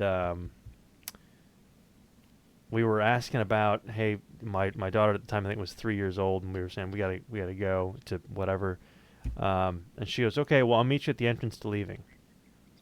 What? The entrance to leaving. Nice. I'll meet you Oh, there. my She's God. talking about the front door. Oh, okay. So shit like that, you're like, I don't know what the fuck I'm gonna do Write with that, that down. but you got to Write do that something with it. That's awesome. Those are God, fun, man. You're at the exit to coming. Why are you? Wow. There's Thanks, that Chris. one. There was the Anthem of Twilight. She couldn't figure out what the national anthem was. She goes, the Anthem of Twilight. Nope, that's not a thing, but it could be. Nice. Jesus. So what's to that same end, do you have your little kernels of inspiration, the places that you go for the really bizarre shit? I don't think so. I think usually stuff just kind of pops in. Well, I've realized now I usually have two things that will form. I don't know how to explain this. Like I'll have two kernels that pop together. Maybe if you want to go with the popcorn thing. Okay. Like I'll tell you, there's a script called The Endling that I wrote a few years ago. It's more of a sci-fi drama. There's not really any horror, but it's sci-fi drama. I heard this story about the Heaven's Gate cult, where I mean everybody remembers those guys, I think anyway. But they left like one guy. It's true, like for real. Like they left one person to like answer emails and check the website and stuff. I was like, what? That's so weird. Like he didn't get to go to the spaceship. That's not fair. So that's stuck in my head. Like I mean, years and years ago, and I was like, there's something there. Like I know there's a movie there. You know that character. Like talk about characters. Like that's a great character. Like his family killed themselves to go to a spaceship, and he got left behind. Like that's a character, but that's not a movie. So one day I was literally mowing the lawn, and it popped in my head that I had seen. God, this is so weird. I had seen this. What is it? Eczema commercial. Okay, I swear to God, there's an eczema commercial. And there's this song, and it caught in my head. I was like, "What's that song?" Like, it's so weird. Blanking on the name of it right now because it was so long ago. But it turns out that song was about a Selkie, which this mythological creature. You know, like she sheds her skin, and it's this were seal basically. Mm-hmm. And it occurred to me that those two elements could go together. Like, what if that guy met, you know, us like this girl or whatever, and the whole skin thing, and you know, like there's something there. Those two kernels just popped together, and I ended up writing this script that I'm still trying to get it out there. I don't know if it's going to get made, but yeah, that it just all of a sudden came together, and like as soon as I had those two elements, like I saw the whole thing. You know, like I know exactly what's going to happen and like what the journey is and everything, and I just had to write it down. Yeah. I love how those things I happen. tend to like I Google like a bitch when I'm writing. Oh yeah. Like I'm really fast. Like I'll Google. I won't stay on any one thing for a while. I'll just follow a thread to another thread to another thread, and just try to absorb stuff without copying anything. But like, and I won't like be Googling like literature or film scripts or anything anyway. But just like information about a specific town. Like when I wrote Mandible Judy, I just spent a lot of time looking at, you know, suburban Connecticut and like what's weird about suburban Connecticut. Okay, there's like actually a number of ghost towns in suburban Connecticut, you know, and just weird little things like that. And yeah, I like doing that. I mean, it tends to kind of spur the ideation. But what's the term? It's you have, it's not ovulation, it's germination. Wow. There's a process in the brain where you will collect an idea that is half formed or isn't really a thing, and it will germinate. You just sit it in the back of your brain there, and then for whatever reason, exactly like you're saying, that right catalyst hits. There's zero rhyme or reason to it, and suddenly it goes bang. Here's what it is, and your subconscious grabs onto that thing and slaps it in, and there it is. And you get all the great dopamine rush and the whole bit. It's the best. Right. It's exactly like when I. Sorry, go ahead. No, go ahead, Mike. You're I was just gonna say that idea that I told you about the Altero Hominis idea, where I was literally listening to like Nine Inch Nails walking down an alleyway in in LA, and it was the song, whatever it was, just made me think about what it would be like to be so different from humanity but look exactly like it. So like the next form of evolution.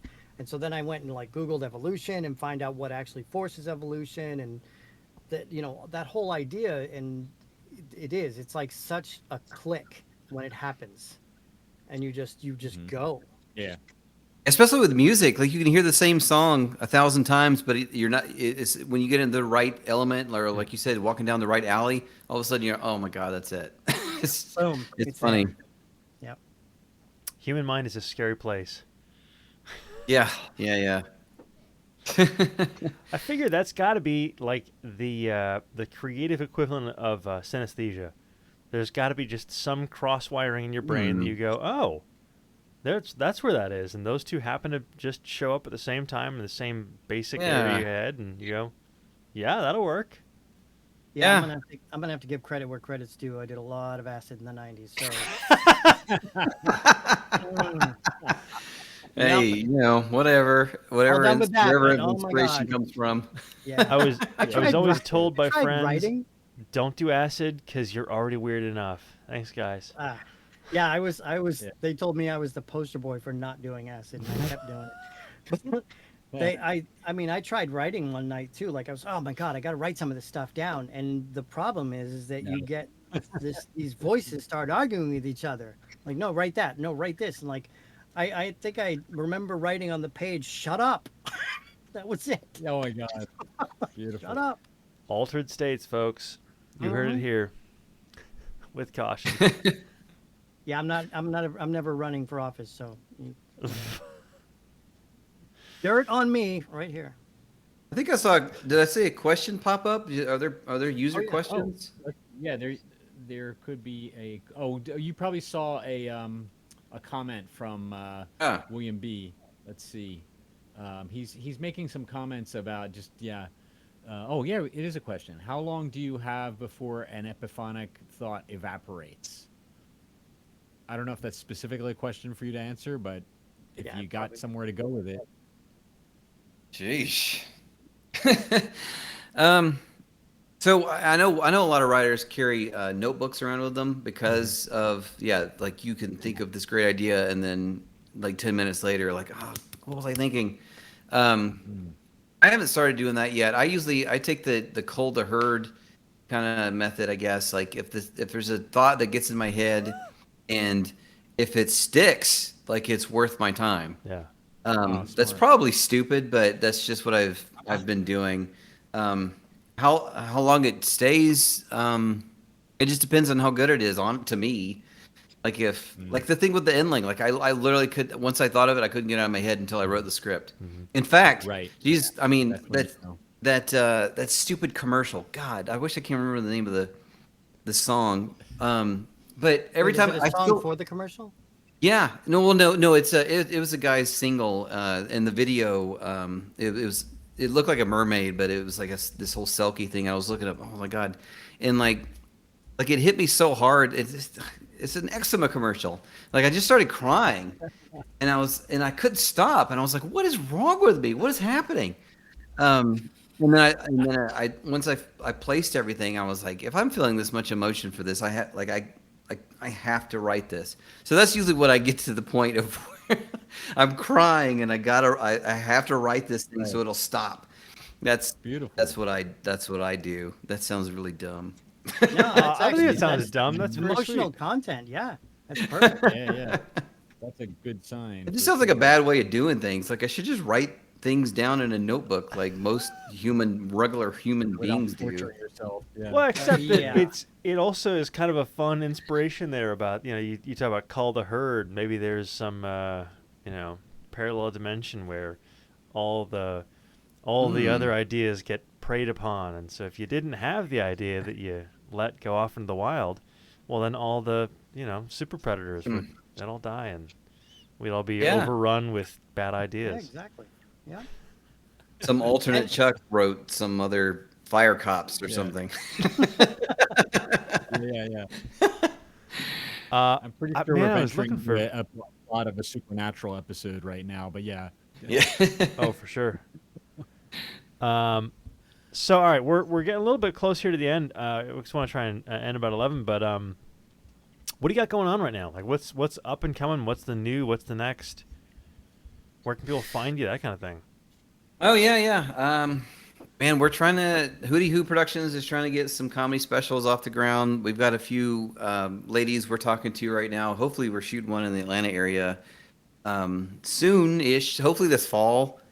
We're thinking, unless this Delta thing is just going to screw us over again. Wouldn't be surprised, but we're trying. So that's coming up with Hootie Hoo. We're developing some other stuff, like a horror anthology, actually. That's a long ways away, but we're trying. AFCIndieFilm.com. iTunes, Spotify, or Apple Podcasts, or whatever the hell it's called now. Spotify, Stitcher, etc. There's a new episode every week. We just had Hannah Fierman on, who everybody knows from VHS. She's directing a new movie called what is it? The Events Surrounding a Peeping Tom. That's it. Yeah. So I talked to her about that. We just had Oz Perkins on. I mentioned he's a great horror director. I love that guy. That was I love that episode. That guy's so smart. Yeah, there's 300 plus episodes. So if you don't have to download them all, I would obviously appreciate that. But just grab the ones that you think are cool. You know, we've got actors, screenwriters, directors, producers all over the place. So you should find somebody you like. Yeah. Hopefully you'll be seeing Prime is the name of the movie, hopefully coming out at some point. I wish I could say more. I have some actually bigger news, but I don't think I can say yet. I hate to be one of those people, but I don't think I can say anything yet. Man, in our industry, you got to be super, really super careful. Yep. Yeah. So yeah, I just hope just keep looking out for it.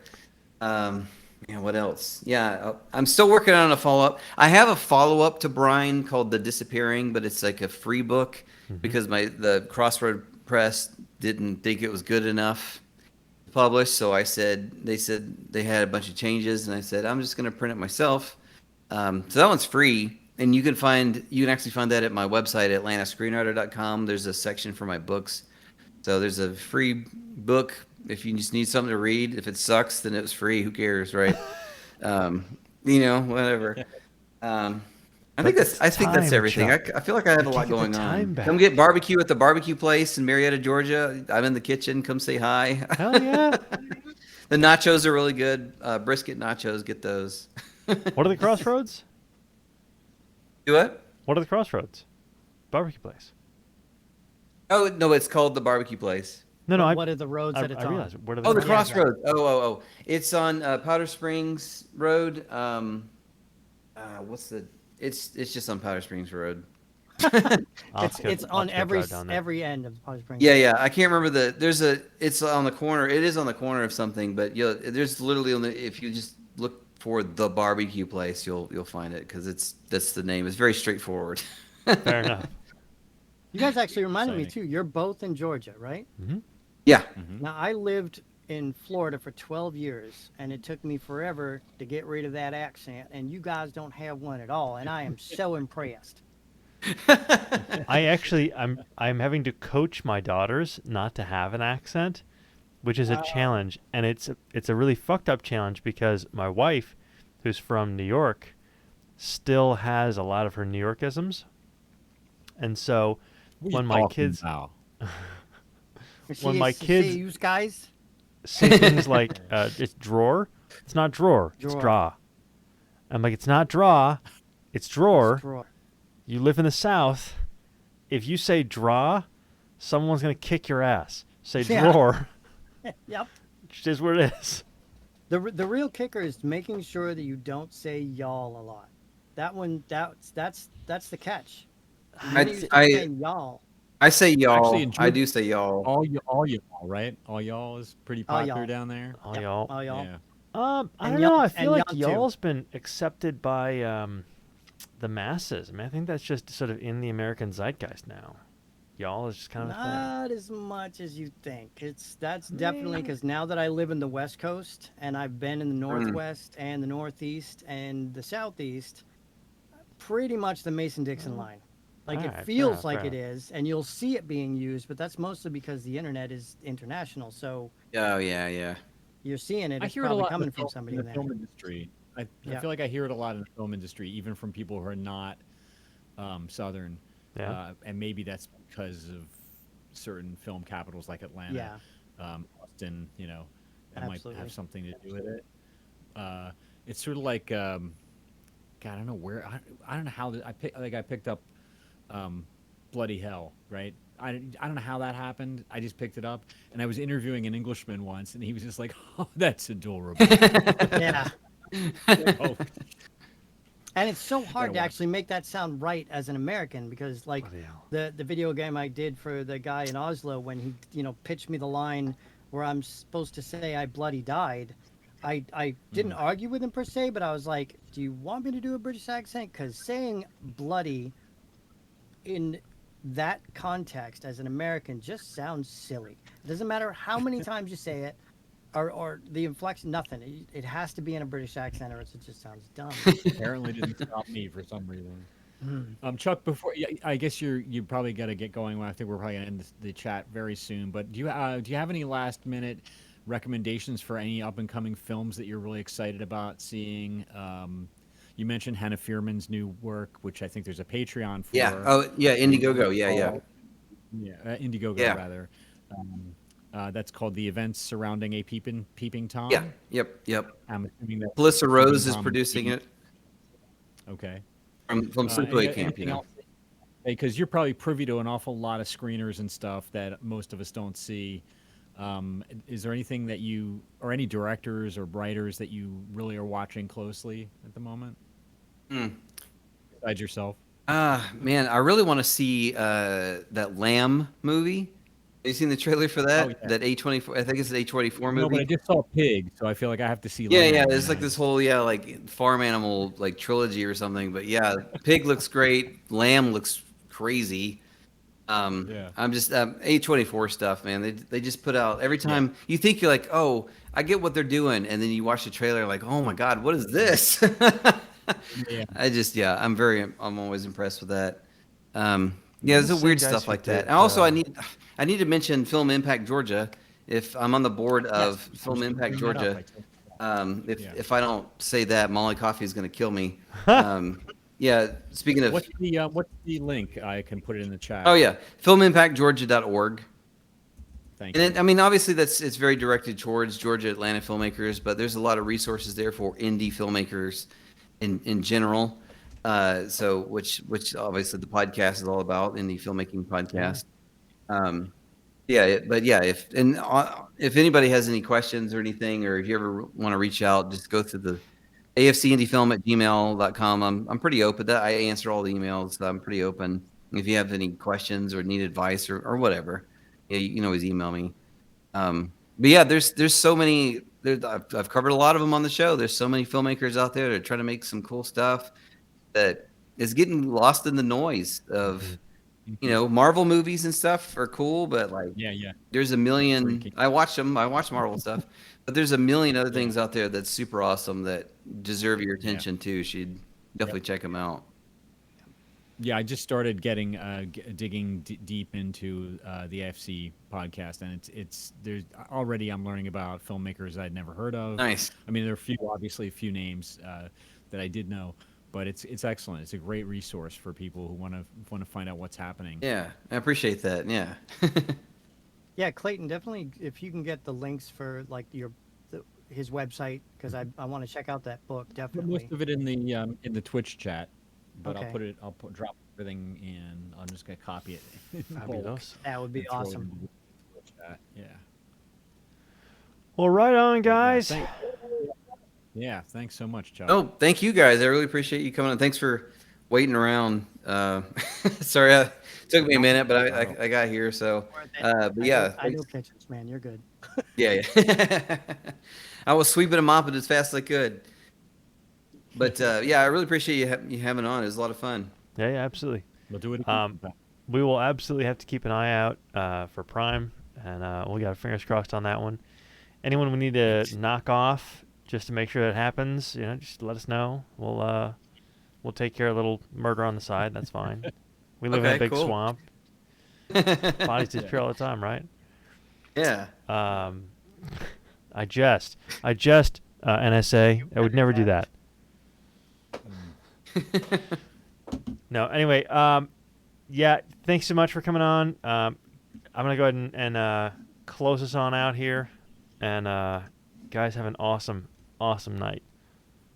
All right, you too. Thanks a lot. Take care, man.